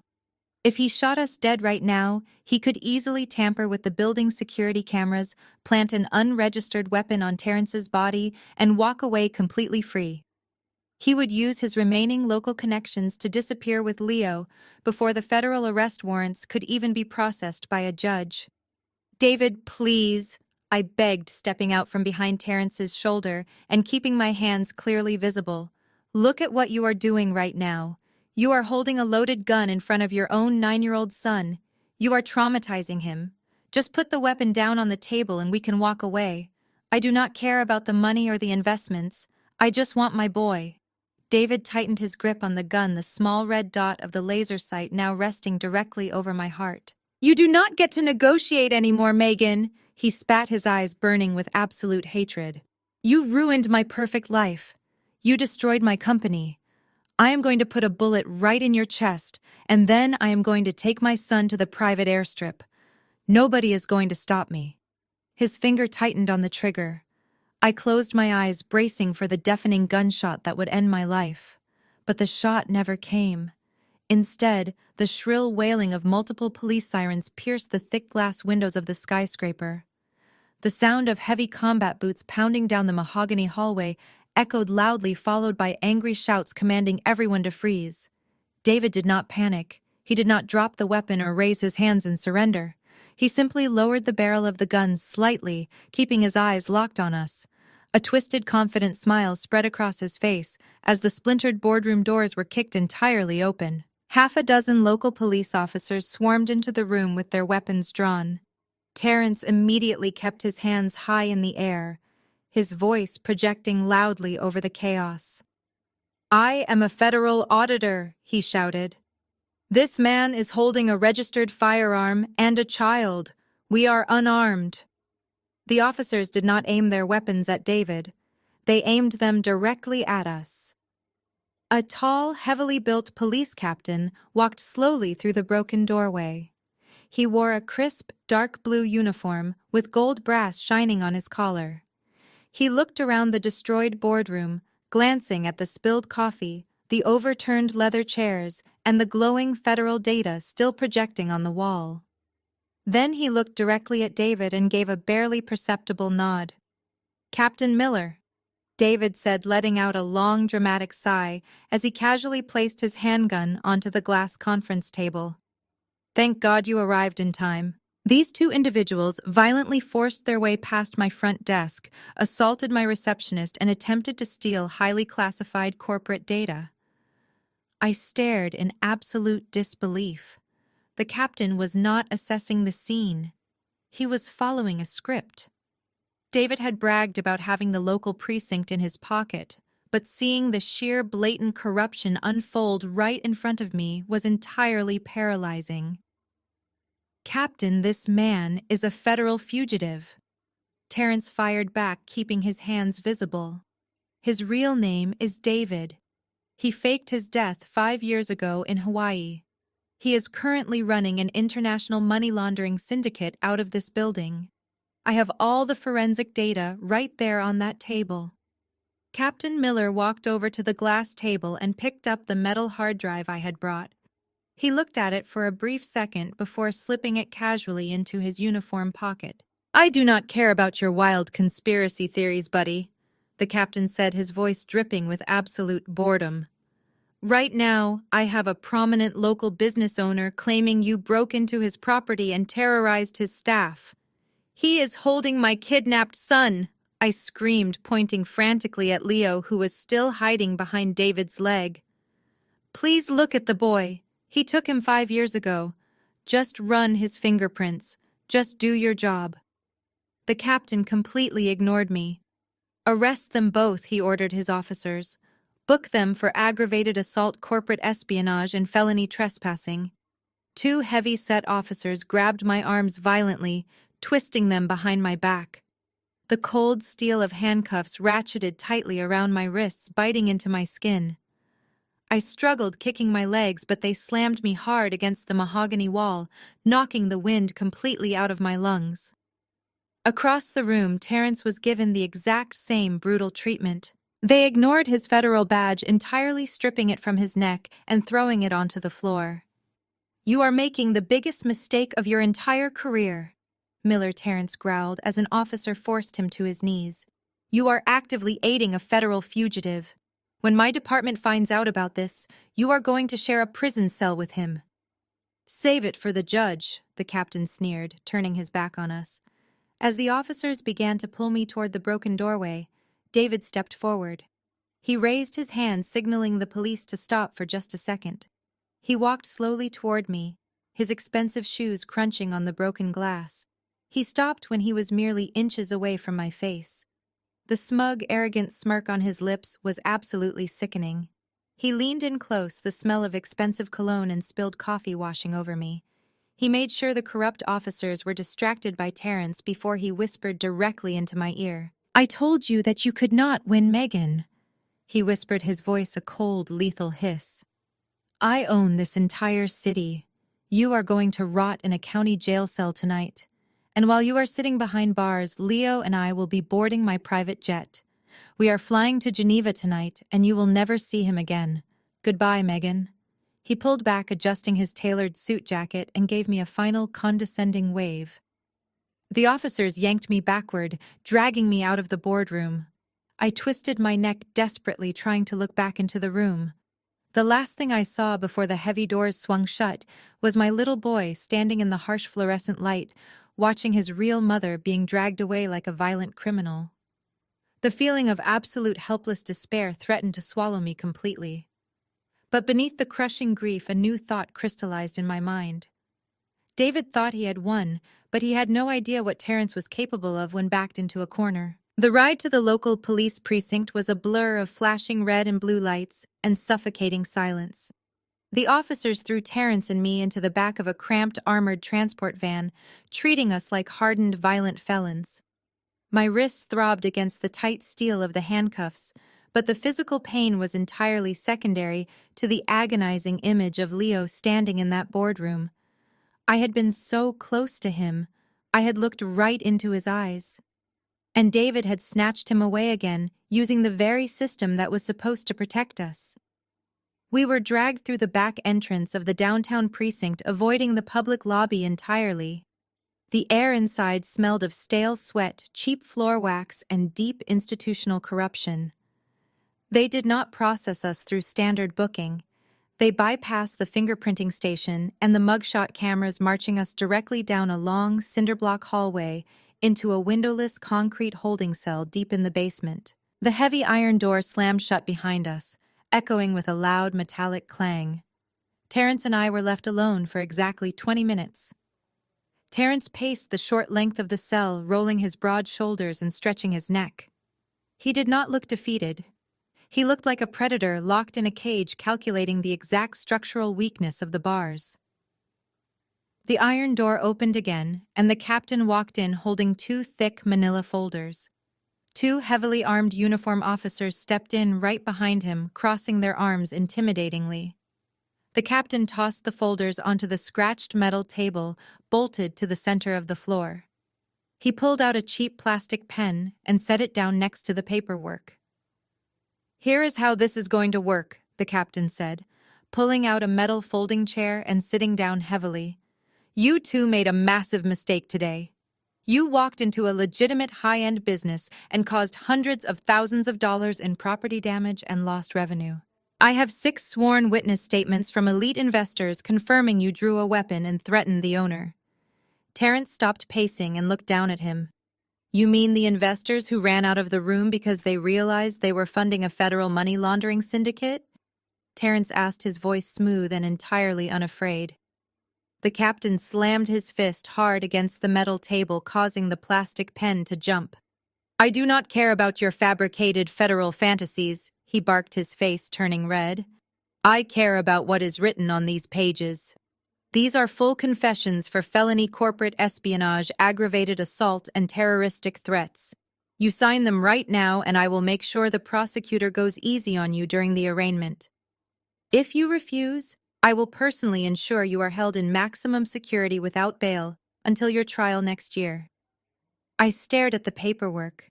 David had paid them well. He wanted us locked away indefinitely so he could escape to Geneva with Leo without anyone looking for him.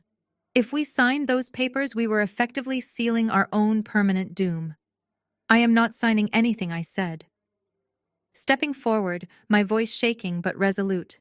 I want my phone call. It is my constitutional right. The captain laughed a harsh, ugly sound. Your right to a phone call, he mocked, leaning back in his chair. Who are you going to call, lady? A local public defender who works in the same courthouse as I do. Go ahead. The phone is right there on the wall. Let us see who can save you now. Terrence stepped past me and picked up the heavy plastic receiver from the wall-mounted telephone. He did not dial a local Seattle area code. He dialed a 10-digit number with a Washington, D.C. area code. He stood perfectly still, waiting for the connection to route through the highly secure federal lines.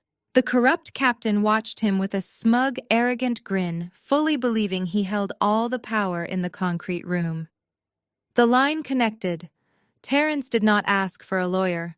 Director Harrison Terrence said, his voice shifting into a sharp, rapid-fire cadence of official federal protocol. This is Senior Auditor Terrence requesting priority clearance. I am currently being unlawfully detained at the Seattle downtown precinct by a corrupt local police captain. I need an immediate tactical intervention at my exact coordinates. The captain stopped smiling. He sat up straight in his metal chair, suddenly realizing the tone of the call was not a bluff. I have secured irrefutable forensic evidence of a multi-million-dollar international wire fraud syndicate. Terrence continued, his eyes locking directly onto the captain's pale face. The primary suspect is a federal fugitive operating under a false identity, and he is preparing to flee the country with a kidnapped child in less than 2 hours. The local authorities are actively facilitating his escape. I am formally requesting emergency jurisdiction override and immediate FBI deployment to ground all private aircraft leaving the city. Terrence listened for a few seconds to the commanding voice on the other end of the line. Then a cold, victorious smile spread across his face. He pulled the receiver away from his ear and held it out across the metal table toward the corrupt police captain. The director of the Financial Crimes Division wants to speak to you, Captain Terrence, said, his eyes flashing with lethal promise. He wants to know exactly why you are holding one of his senior agents hostage in a basement. Captain Miller stared at the heavy plastic receiver as if it were a live grenade. He slowly reached across the scratched metal table and brought the phone to his ear. Yes, sir, this is Captain Miller, he stammered, his previous arrogance completely evaporating. The voice on the other end of the line was loud enough for me to hear, even from a few feet away. It was a rapid, sharp dressing down from the highest level of federal law enforcement. I watched the blood completely drain from Miller's face. He opened his mouth to offer a pathetic excuse about a misunderstanding, but the director was not interested in hearing a single word. The call abruptly disconnected. Miller dropped the receiver, letting it dangle loudly by its coiled metal cord against the concrete wall. He looked at Terrence, and then at me, a sudden profound terror replacing his corrupt swagger. Before he could even issue an order to the 2 uniform officers standing by the heavy iron door, a massive shockwave rattled the concrete foundation of the precinct. The deafening sound of the heavy front doors of the police station being violently breached echoed all the way down into the basement holding cells. Shouts and heavy tactical boots pounded the floorboards directly above us. This was not a standard internal affairs inquiry. This was a full-scale federal raid. Heavy boots rushed down the cinderblock hallway. The iron door to our cell was kicked open so hard it rebounded violently against the concrete wall. A dozen heavily armed agents wearing dark tactical gear with the letters FBI emblazoned across their chest plates swarmed the small room. They aimed their matte black rifles directly at Captain Miller and his 2 corrupt deputies. "Drop your weapons right now!" The lead federal agent roared, his voice echoing in the cramped space. Miller immediately threw his hands into the air, dropping heavily to his knees on the dirty concrete floor. The 2 deputies followed suit, completely terrified by the overwhelming federal force. The lead agent stepped forward, yanking Miller's service weapon from its leather holster and ripping the gold precinct captain badge right off his dark blue uniform. You are under federal arrest for obstruction of justice corruption and actively aiding a known federal fugitive, the agent declared, kicking the gold badge across the floor into a dark corner of the cell. The lead agent holstered his weapon and quickly pulled a small key from his tactical vest. He stepped over to Terrence and unlocked the heavy steel handcuffs. Terrence rubbed his raw wrists and immediately took the keys, stepping over to free my hands next. The physical relief was immense, but my mind was completely focused on the only thing that mattered. Leo. Director Harrison sent us, the agent explained, handing Terrence his solid brass federal auditor badge back. We have locked down this entire precinct and seized all local communication lines to prevent any of these corrupt cops from tipping off your target. We also ran the digital footprint your forensic data analyst triggered on the banking network. Did you locate him? I asked, stepping forward, my heart hammering painfully against my ribs. Did you find David? The agent turned to me, his expression incredibly grim. We tracked the GPS signal from his secondary burner phone. He did not go back to his mansion on Mercer Island. He knows the banking freeze means his domestic life is completely over. He bypassed the city traffic entirely and drove straight to a private airfield located in the rural outskirts of the county. He has a chartered Gulfstream jet fueled and waiting on the tarmac. Terrence looked down at his watch, checking the exact time. When is he scheduled to take off? Terrence demanded, adjusting his suit jacket. He paid the flight crew a massive cash bribe to bypass standard pre-flight safety protocols, the agent replied, checking a rugged tactical tablet strapped to his wrist. The air traffic control tower shows his departure window opens in exactly 1 hour. If that jet leaves the ground and enters international airspace, recovering your son will become a massive diplomatic nightmare. He is heading to a non-extradition territory in Eastern Europe. 1 hour. 60 minutes separated me from losing my little boy forever. I had spent 5 years wandering in a dark, endless void of grief, and I was not going to let him slip through my fingers when I was this incredibly close to saving him. Give me a laptop and get us a fast vehicle, Terrence ordered, sliding his federal badge back onto his leather belt. We are going to that airstrip right now. I am not letting that monster fly away with my nephew. The lead agent nodded, signaling 2 of his heavily armed tactical team members to escort us out. We sprinted out of the holding cell, leaving the corrupt captain handcuffed and kneeling on his own basement floor. We rushed up the concrete stairs and into the main lobby. The entire precinct was frozen. Local police officers stood against the walls with their hands visible, while federal agents seized their computer terminals and locked down the armory. We ran out through the shattered front doors of the precinct and out into the freezing Seattle rain. A massive black federal pursuit vehicle was idling at the curb, its powerful engine roaring. We jumped into the back seat while the tactical agents took the front. The driver slammed his foot on the gas, activating the federal emergency sirens. We tore away from the curb tires, screaming on the wet asphalt. We had exactly 1 hour to stop a ghost from disappearing for the second time. The heavy federal SUV violently swerved around a stalled delivery truck on the rain-slicked highway. The tactical driver kept his foot pinned to the floorboard, the roaring engine and blaring sirens cutting a relentless path through the dense Seattle traffic. I was thrown hard against the thick, bulletproof door panel, but I barely registered the physical impact. Terrence reached into his leather bag and pulled out the encrypted laptop, flipping it open onto my lap. "Get into the Federal Aviation Administration network," Terrence ordered, his voice steady, despite the chaotic speed of the vehicle. "We are 30 miles out from the private airfield. With this weather and the highway congestion, we are going to be cutting it dangerously close.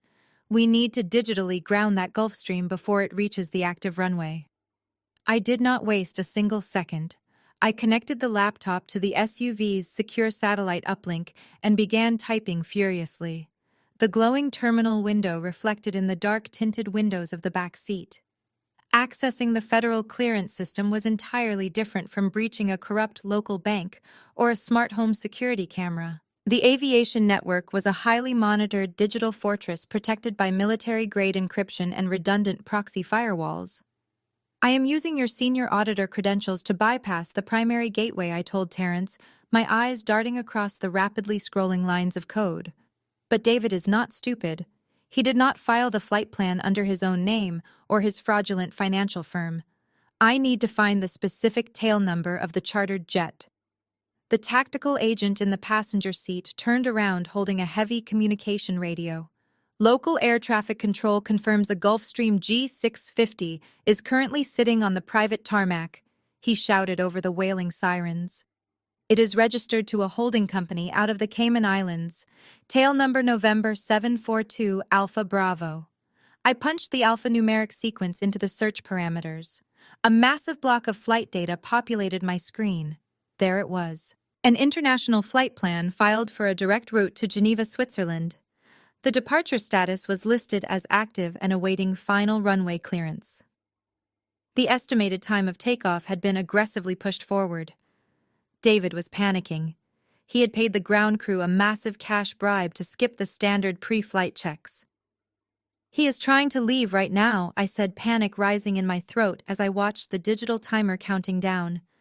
I initiated a direct override command attempting to revoke the plane's flight clearance. I typed in a catastrophic weather hold and a federal grounding mandate. I hit enter and waited for the green confirmation bar. Instead, the screen flashed violently red. Access denied. Override requires Level 1 Homeland Security authorization. Damn it, I hissed, slamming my fist against the edge of the laptop. The system rejected the grounding order. The federal protocols are too strict. If I try to brute force the clearance system, the automated defense network will lock us out completely for 24 hours. Terrence leaned over, looking at the flashing red error message. Can you spoof the authorization code? He asked, his sharp mind looking for any possible loophole in the digital armor. No. I shook my head, my fingers trembling over the keys. It requires a physical biometric keycard at the regional headquarters. There is no digital backdoor into the aviation dispatch. The driver took a sharp exit off the main highway, the heavy SUV fishtailing slightly as we hit the rural two-lane road leading toward the private airfield. The thick pine trees blurred past us in the dark, stormy night. We were still 15 minutes away, but the flight data on my screen showed the Gulfstream was already requesting permission to taxi to the active runway. If that plane gets its wheels off the ground, the tactical agent warned, gripping his rifle tightly, we have absolutely no jurisdiction to shoot it down. He will cross into international airspace, and your son will be gone forever. I stared at the laptop screen, the flashing red letters mocking my failure. David was slipping away again. I pictured Leo sitting terrified in the luxurious cabin of that jet, entirely at the mercy of a sociopathic monster. A surge of desperate maternal rage washed over me, entirely eclipsing my fear. If I could not stop the plane from the outside using federal bureaucracy, I had to stop it from the inside. I closed the terminal window entirely. What are you doing? Terrence asked, watching me open a brand new command prompt. The government cannot stop him, I said, my voice dropping to a cold mechanical whisper. But that jet is a flying computer. It has an onboard wireless network. I am going to hack the plane directly and kill the engines myself. I began executing a massive localized network sweep, targeting the specific radio frequencies used by private aviation avionics. The federal SUV hit a massive pothole, jarring my teeth, but I did not stop typing. The rural airfield finally came into view through the rain-soaked windshield, surrounded by high chain-link fences and flashing runway lights. The heavy federal SUV smashed right through the rusted chained gates of the perimeter fence, sending metal flying into the wet grass. The driver killed the sirens as we entered the tarmac, relying only on the headlights to illuminate the massive expanse of wet concrete.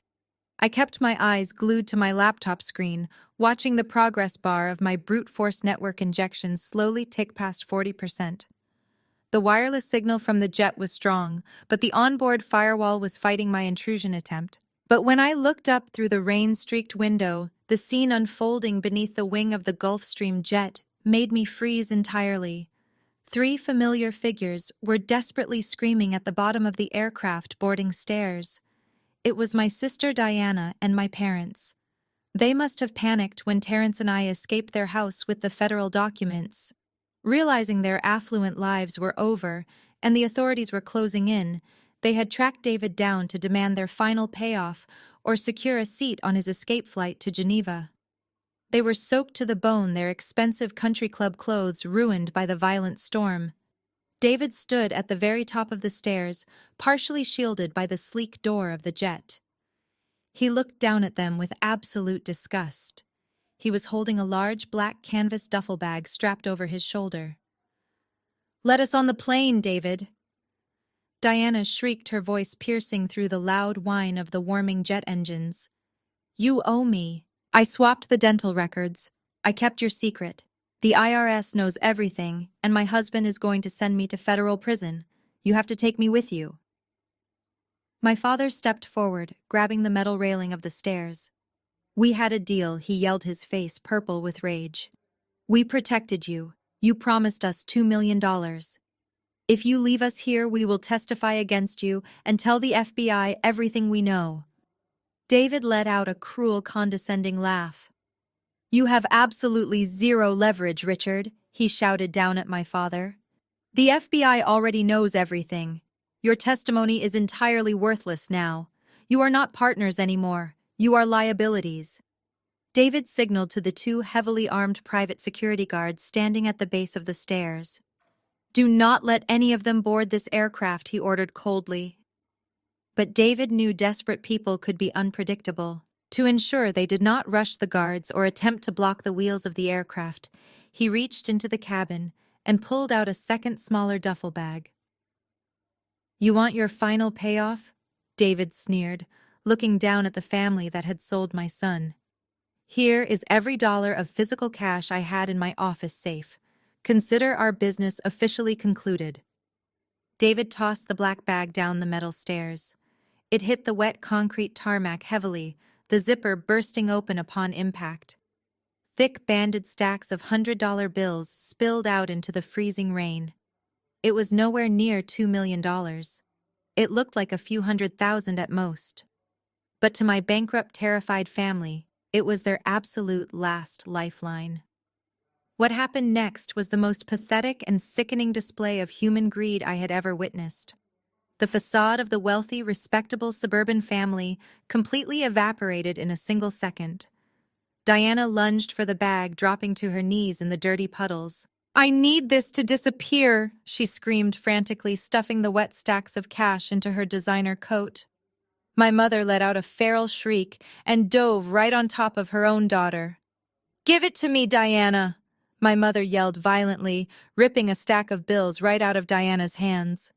"You already gambled away $1 million. This is our money. We are losing our house." Diana retaliated by swinging her fist and punching my mother squarely in the jaw. My mother stumbled backward, but immediately tackled Diana to the wet ground.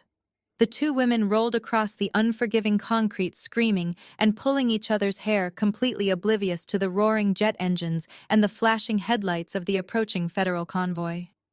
My father dropped to his hands and knees, completely ignoring his wife and daughter, frantically scrambling to gather the loose bills blowing across the tarmac in the heavy wind. I watched them destroy each other from the back seat of the federal SUV. There was no loyalty. There was no love. They had destroyed my life for wealth, and now they were physically tearing each other apart for scraps of dirty money in the pouring rain. "They are animals," Terrence said quietly, watching the pathetic brawl through the passenger window with absolute disgust. I looked away from them, entirely, completely dead to whatever fate awaited them. My progress bar hit 80%. The engines of the Gulfstream pitched higher, preparing for imminent taxi. David was turning around to step back into the cabin and close the heavy aircraft door. "Get us closer," I yelled to the driver, my fingers hovering over the final execute command. "Put this SUV right at the bottom of those stairs." The driver did not hesitate. He slammed his foot on the accelerator, sending the heavy black federal pursuit vehicle surging forward across the rain-slicked tarmac. The powerful engine roared, drowning out the pathetic screams of my family members who were still wrestling on the wet concrete. They scrambled out of the way just in time as our massive SUV skidded to a violent halt directly at the base of the metal boarding stairs. We completely blocked the Gulf Stream from moving forward. A second later, 3 more unmarked federal vehicles smashed through the perimeter fence, sirens blaring and tires screeching as they formed a tight tactical perimeter entirely surrounding the massive private jet. David was standing halfway inside the luxurious cabin. When the bright high-beam headlights of our federal convoy illuminated the stairs, he froze. He looked down at the swarm of armed agents pouring out of the vehicles and realized his $1 million bribe to the local police had completely failed. His escape window was slammed shut. But David was a cornered sociopath and he was not going to surrender quietly. Instead of raising his hands, he ducked back into the dark cabin. When he reappeared a second later, my heart completely stopped beating in my chest. He was dragging Leo. My 9-year-old son looked absolutely terrified, his small hands gripping the railing of the stairs as David roughly pulled him onto the top platform. The freezing rain immediately soaked Leo's private school uniform. He was shivering violently, looking down at the flashing red and blue lights with wide, panicked eyes. David wrapped his left arm tightly around Leo's chest, pulling the boy securely against his own body, using my son as a literal human shield. With his right hand, David raised his sleek black semi-automatic handgun. But he did not aim it at the dozen federal agents currently aiming their rifles directly at his chest. He pointed the barrel straight down at the massive fuel port located on the wing joint directly beneath the boarding stairs. "Nobody take another step!" David screamed, his voice cracking with pure feral desperation. His wealthy corporate facade was completely gone, replaced by the frantic energy of a trapped animal. "The tanks are completely full for an international flight. If anyone touches these stairs, I will put a hollow-point bullet straight into the fuel line. It will ignite instantly, and we will all burn together." The federal tactical team immediately froze, their laser sights dancing across David's chest. The lead agent raised his hand, signaling his men to hold their fire. A stray bullet hitting the fuselage or the massive jet engines roaring right behind David could cause a catastrophic explosion that would decimate the entire tarmac. David knew exactly what he was doing. He had created a deadly Mexican standoff. "Move the vehicles right now," David ordered, his voice echoing over the loud whine of the engines. "Have your men drop their weapons and clear the runway. If this plane does not taxi in 60 seconds, I pull the trigger." I threw the heavy SUV door open and stepped out into the freezing rain, ignoring the tactical agents who yelled for me to stay inside. I did not care about the gun or the fuel lines.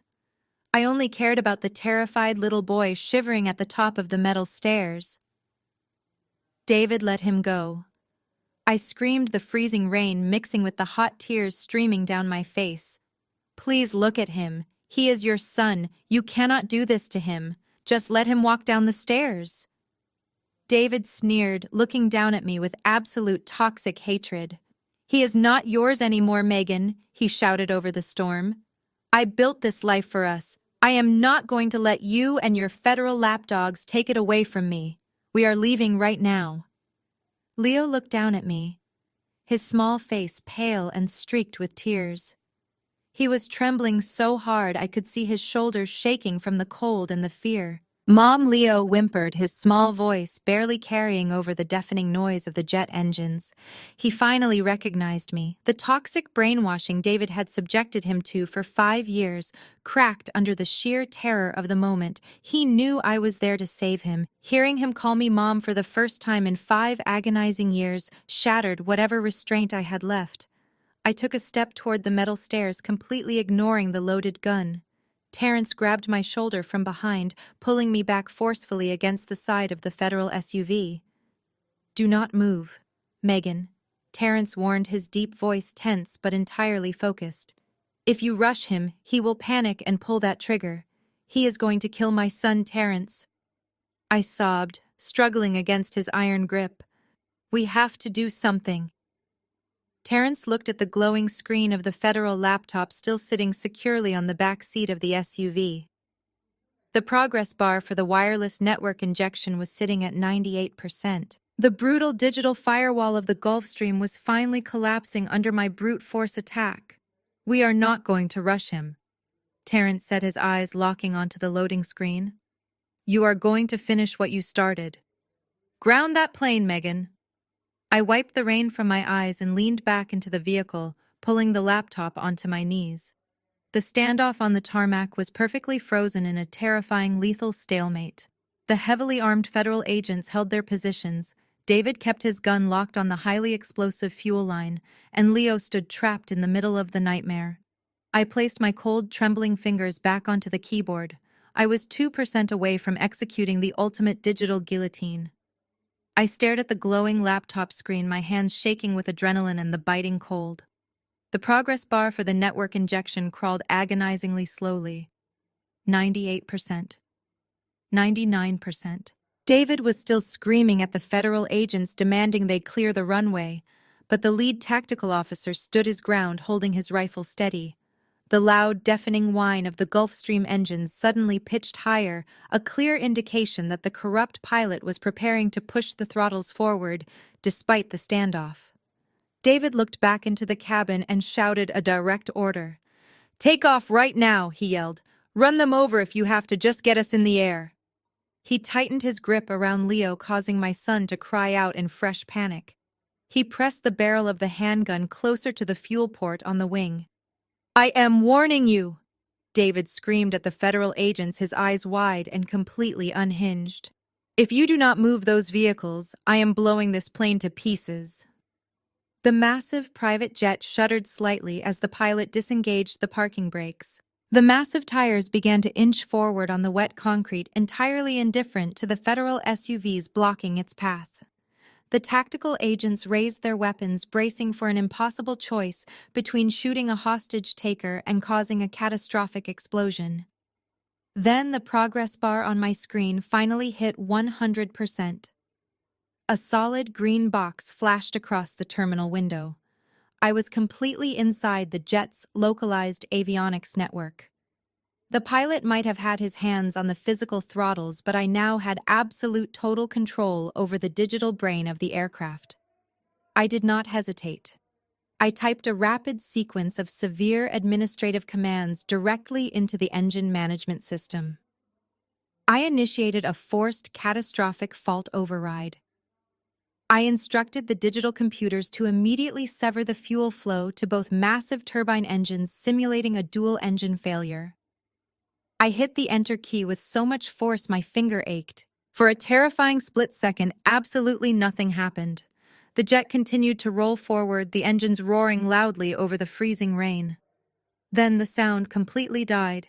It did not sputter or slowly wind down.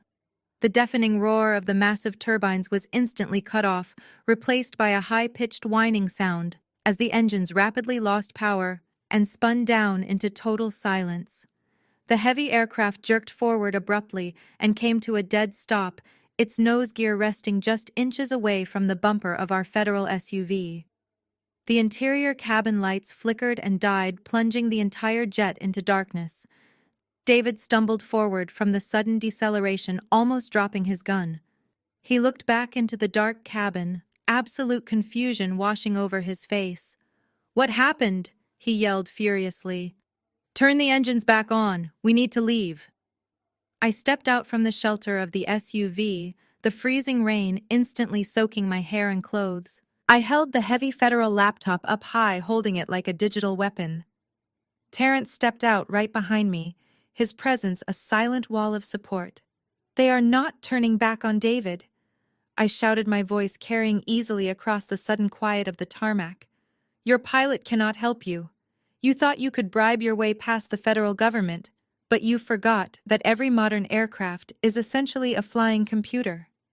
David stared at me, his mouth opening and closing in sheer disbelief. He looked from me to the dark engines of the Gulfstream and finally understood the absolute finality of what had just happened. "I did not just freeze your bank accounts, David." I continued, taking a slow, deliberate step toward the metal boarding stairs.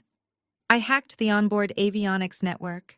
I permanently locked the ignition sequence and triggered a hard fault in the engine management system. You cannot restart those turbines without a certified mechanic and a completely new digital authorization code. Your multi-million-dollar escape jet is nothing but a massive, expensive paperweight. He was completely grounded. His money was gone. His investors had abandoned him. His corrupt police captain was sitting in handcuffs. And now his only physical escape route had been completely severed by the very woman he had spent 5 years underestimating and manipulating. The federal agents recognized the shift in power immediately. They did not lower their weapons, but they tightened their perimeter, boxing the jet in completely. There was nowhere left for him to run. No more shadow accounts to hide behind. No more lies to spin. The entire elaborate facade of his fake life had completely crumbled, leaving him standing in the freezing rain, holding a gun he was too cowardly to actually use. David lowered the gun slightly, the realization of his complete entrapment finally washing over his features. The deafening silence of the dead jet engines was the loudest sound on the tarmac. He looked at the ring of federal agents and then his eyes locked onto me. He pulled Leo slightly closer, but his grip was no longer a threat, it was the physical manifestation of his own terror. He was a man who had always bought his way out of consequences. He believed that every single person on Earth had a price tag. He had spent his entire adult life treating human beings like disposable assets on a corporate balance sheet. Megan, listen to me, David shouted over the freezing rain, his voice cracking with a pathetic, desperate pitch. We do not have to do this. You are a smart woman. You know how the system works. If the federal government takes my accounts, they will freeze the assets in endless litigation for a decade. You will never see a single dime of that money. You will go back to being a broke, depressed woman living in a shack. I stood completely still, the cold rain washing down my face. I did not say a single word. I just watched him scramble to reconstruct his shattered reality. I watched a sociopath desperately try to find an exit door in a room with no walls. I still have the original $5 million, David pleaded, taking a slow step down the top stair. It is sitting in a highly secure offshore trust that your federal friends cannot touch without my biometric authorization. I will give it all to you, Megan. Every single penny. You can take the money and you can take Leo. Just unlock the avionics network and tell the agents to give me a 1-hour head start. $5 million and your son Megan. You can walk away tonight a very rich woman and I will disappear forever. I will never bother you again. Terrence stood next to me, his posture entirely rigid. He did not interfere. He knew this was my moment to deliver the final execution. David was offering me the exact amount of money he had valued my suffering at. He thought he could pay me off just like he paid off my parents and my sister. He thought my maternal love and my basic human dignity were commodities that could be traded on his twisted black market. He honestly believed I was just as corrupt and greedy as the people he surrounded himself with. I looked down at the federal laptop resting heavy in my hands. The terminal window was still open, directly connected to the massive Cayman Islands banking network we had breached at the diner. The offshore trust he was so desperately clinging to was not hidden from me. Terrence and I had mapped the entire financial architecture of his money laundering syndicate hours ago. I already had the administrative routing numbers for his hidden $5 million trust, along with the $40 million of illegal tech money he was currently washing. I looked back up at David. I looked at the man who had let me bury an empty casket. I looked at the man who had let me spend my nights screaming into a pillow until my vocal cords bled. And then I looked at Leo, my beautiful, brave son, who was watching me with wide, hopeful eyes. My son was not a negotiation tactic. My son was my entire world. David, I said, my voice slicing through the cold night air with absolute lethal precision. You spent 5 years stealing millions of dollars from criminals. You bought mansions and cars and politicians. You thought wealth made you entirely invincible. But you never actually understood the fundamental rule of forensic accounting. David stared at me, his brow furrowing in deep, terrified confusion. He lowered the heavy black handgun completely, letting it hang uselessly by his side. "What are you talking about?" he stammered, his confident facade crumbling into absolute dust. "Money is just data." David, I continued, my fingers resting lightly over the laptop keyboard. It is just ones and zeros floating on a server, and data can be deleted. I did not negotiate. I did not ask for his permission. I simply pressed the enter key. A massive digital sequence initiated on the federal server. In less than 3 seconds, the administrative override bypassed the Cayman Islands banking firewalls. It latched onto the secure offshore trust holding his $5 million insurance payout and his accumulated laundering fees. The federal script executed a total asset liquidation. It instantly wire transferred every single available cent directly into an active Internal Revenue Service federal seizure account. The progress bar flashed green, indicating a completely successful transfer. His massive offshore fortune was legally seized by the United States government under the federal anti-money laundering statutes. The money was permanently gone, locked away in a federal treasury vault. I turned the laptop around, holding the glowing screen up so David could see it clearly from the metal stairs. The terminal displayed his global account balance in large, bright numbers: $0 David let out a choked, agonizing gasp, as if all the oxygen had been violently sucked out of his lungs. The reality of his complete financial annihilation hit him like a physical blow. He dropped heavily to his knees on the top platform of the boarding stairs, his hand finally releasing its tight grip on Leo. He stared at the glowing zero on the screen, his entire criminal empire completely erased by a single keystroke from the woman he had thrown away. "You are broke, David," I said, closing the laptop with a sharp, definitive snap. "You have absolutely nothing left to bargain with." David stared at the glowing screen as if it were written in a foreign language. He blinked rapidly, his breath coming in shallow, ragged gasps. For a man who had built his entire identity on the absolute foundation of stolen wealth, the sight of that digital zero was a fate far worse than death itself. It was the complete and total annihilation of his ego. The millions he had laundered, the offshore accounts, the dummy shell corporations, all of it vanished into the secure encrypted servers of the federal government in the blink of an eye. He could not bribe a pilot, he could not hire a high-powered defense attorney, and he certainly could not buy his way out of a federal indictment. I watched the exact moment his psychological facade completely shattered. His shoulders slumped forward, entirely defeated. The arrogant posture, the custom-tailored suit, the expensive cologne, none of it mattered anymore. He was just a hollow, cowardly shell of a man standing on a set of metal stairs in the freezing rain. The heavy black handgun slipped from his trembling fingers. It hit the grooved metal of the boarding stairs with a loud, sharp clatter, bouncing once before sliding down to the wet concrete below. The second the weapon left his hand, the tense, agonizing silence of the tarmac standoff shattered into absolute chaos. Move in the lead." Tactical agent roared over his radio. A swarm of heavily armed federal agents rushed the stairs, moving with terrifying speed and military precision.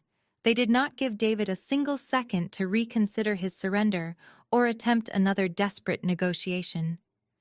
2 massive agents grabbed him by the shoulders, ripping him violently away from Leo and throwing him face first onto the top platform of the stairs. David did not fight back. He did not yell or struggle. He just let out a pathetic whimpering sound as they twisted his arms forcefully behind his back. The harsh metallic ratcheting sound of heavy steel handcuffs locking around his wrists echoed sharply through the cold night air. I dropped the laptop onto the back seat of the SUV and ran forward, entirely ignoring the tactical teams shouting commands to secure the perimeter. I pushed past the armed agents rushing up the bottom half of the metal stairs, my eyes locked entirely on my child. Leo was standing there, frozen in shock, shivering violently in his soaked uniform. He was staring wide-eyed at the man he had called father, being pinned aggressively to the floor by men in tactical gear. "Leo," I cried, dropping to my knees on the cold, wet metal. I reached out and pulled him into my arms. He felt so incredibly small. He collapsed against my chest, wrapping his cold arms tightly around my neck and burying his face deep into my shoulder. He began to sob uncontrollably, a deep, agonizing sound of a child whose entire world had just been violently upended. I held him as tightly as I could, pressing my face into his wet hair, rocking him back and forth. "I am right here, baby," I whispered, my own tears mixing with the freezing rain. "Mommy is right here, and I am never ever letting you go again." Just a few feet away, the lead federal agent pulled David roughly to his feet. David was bleeding from a small cut on his forehead where he had hit the metal grating. His expensive suit was torn and soaked with dirty rainwater. He looked completely pathetic, stripped of all his false power and unearned dignity. "David, you are under federal arrest," the lead agent stated, his voice booming with unquestionable authority. "You have the right to remain silent. Anything you say can and will be used against you in a court of law. You have the right to an attorney. If you cannot afford one, one will be appointed for you." The agent paused for a brief second, letting the heavy weight of the Miranda warning sink in before listing the sheer magnitude of his crimes. "You are being charged by the Department of Justice with multiple counts of federal wire fraud, international money laundering, identity theft, insurance fraud, and the interstate kidnapping of a minor. These are Class A federal felonies. Because you crossed state lines while committing a kidnapping during the execution of a massive federal financial crime, you are facing a mandatory minimum sentence of 40 years in a maximum security federal penitentiary without the possibility of early parole." David squeezed his eyes shut, turning his head away from the harsh, blinding glare of the tactical flashlights. He was 38 years old. A mandatory 40-year sentence meant he would spend the rest of his natural life rotting inside a concrete cell. He would die in a federal prison. "Take him away," the agent ordered, signaling the transport team. They dragged David down the metal stairs right past me and Leo. David opened his eyes and looked at me one final time. He expected to see anger or gloating, but I gave him absolutely nothing. I just tightened my arms around my son, shielding him from the sight of the monster. David was shoved roughly into the back of an armored federal transport van, and the heavy steel doors slammed shut, locking him away from society forever. The nightmare with my husband was finally over. But as Terrence walked slowly across the tarmac, I knew the federal agents were not done yet. The flashing red and blue lights illuminated the runway where federal agents had secured my family. I stood up slowly, keeping my arms wrapped protectively around Leo, and watched Terrence approach them. The rain slowed to a light drizzle, but the cold wind bit through our clothes. Diana and my parents were sitting on the wet concrete, leaning against the chain-link fence they tried to scramble over during the breach. Their escape attempt had been entirely pathetic. Now the three of them were bound in heavy zip ties, their wrists pinned awkwardly behind their backs. The designer clothes they wore to project suburban wealth were completely ruined, covered in mud. My father had lost an expensive loafer. My mother had mascara running down her face in thick black rivers. They looked exactly like what they truly were inside, ugly, corrupt, and broken. Terrence stopped a few feet away. He stood tall, his posture immaculate despite the chaotic night. He looked down at the people he had spent 5 years calling family. "Terrence, thank God," my father stammered, trying to push himself into a dignified position but slipping. "You have to tell these agents we were victims. David held us hostage. We came to stop him. We were trying to get Leo back for Megan. You know me, Terrence. I am a respected real estate developer. I would never participate in something like this." Terrence did not blink. He stared at my father with glacial indifference. "Do not insult my intelligence," Richard Terrence said, his voice low and firm. "I saw the bank transfers. I saw the offshore deposits.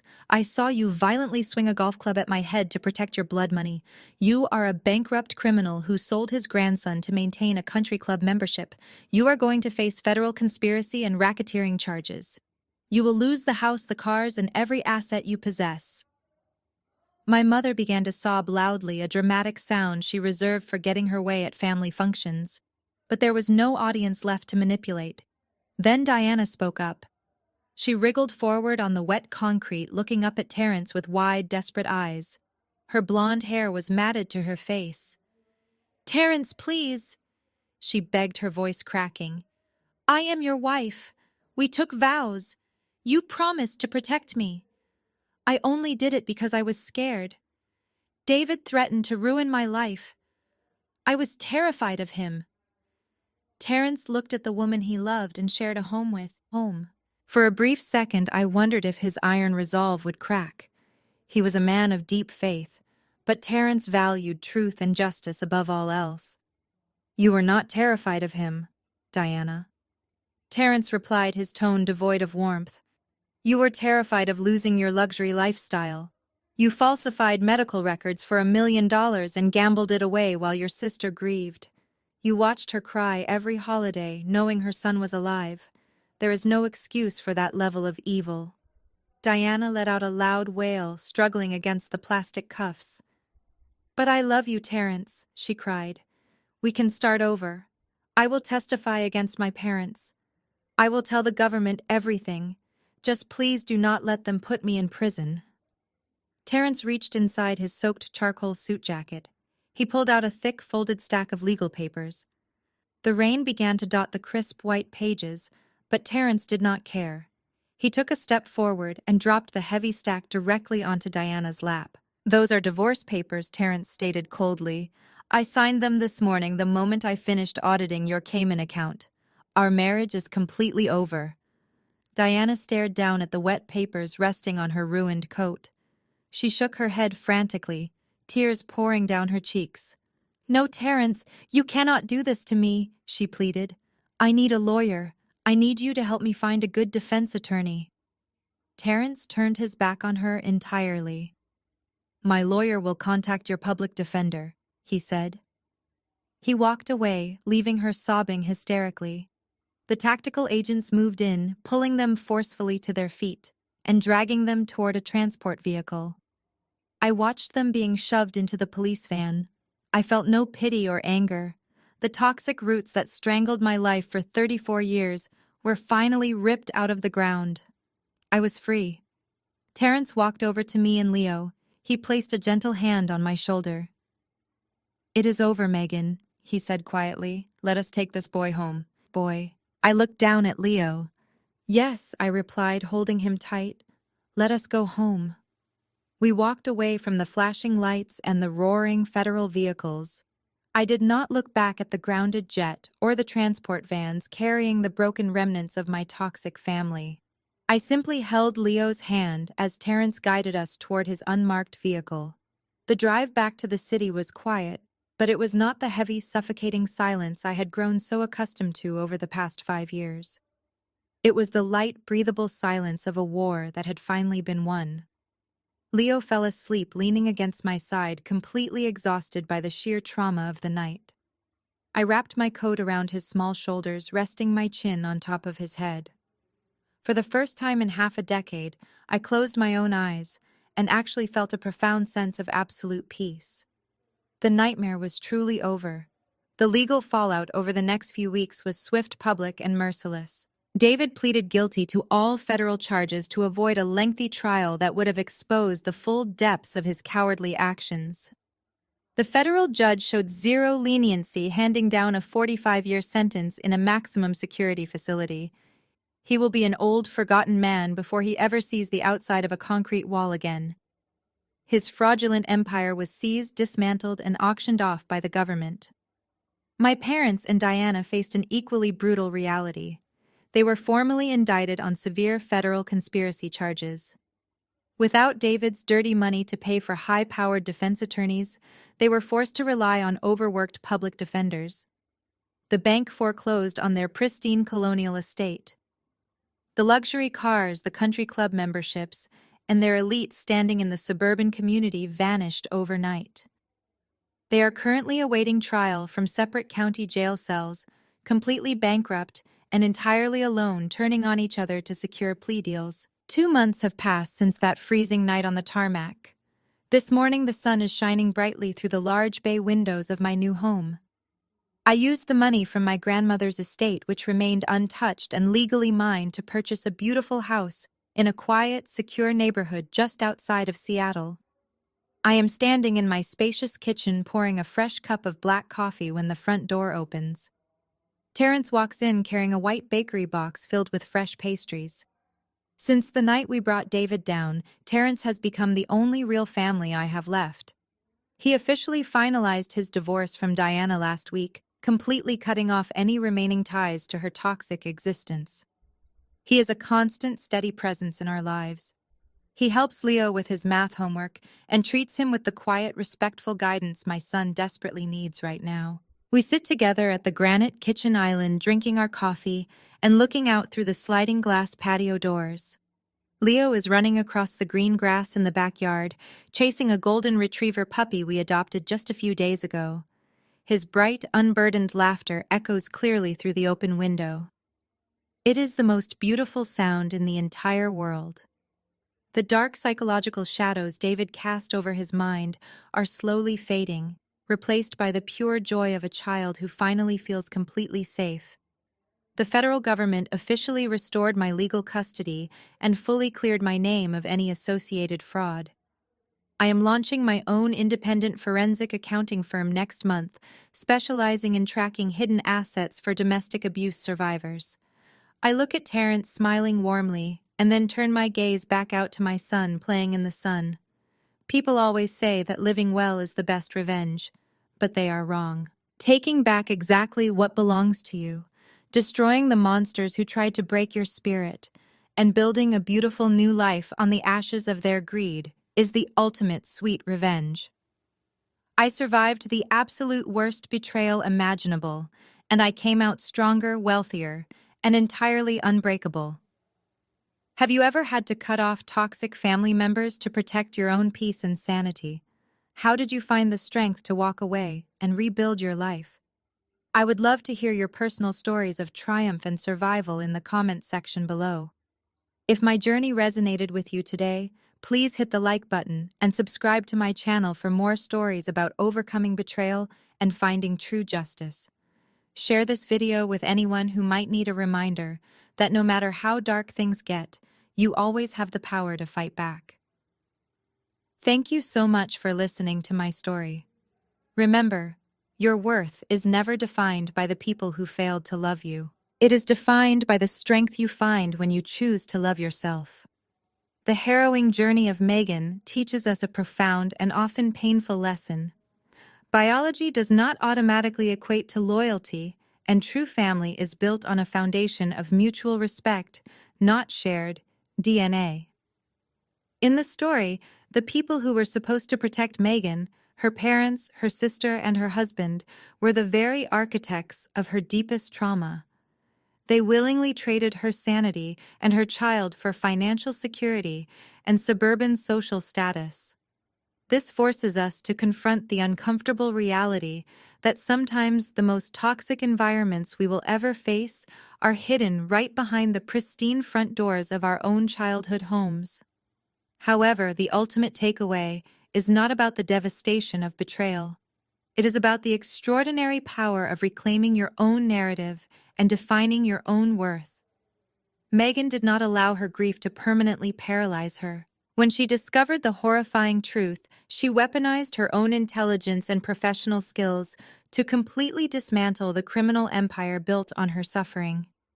Furthermore, she found a genuine, unwavering ally in Terrence, proving that we have the power to curate our own chosen family based on shared morals rather than mere genetic coincidence.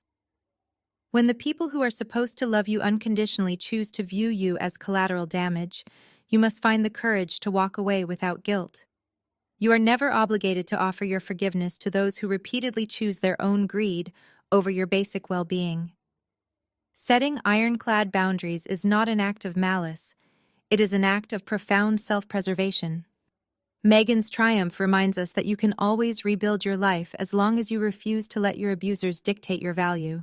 Take a moment today to evaluate the relationships in your life and find the courage to set firm boundaries with anyone who repeatedly disrespects your peace.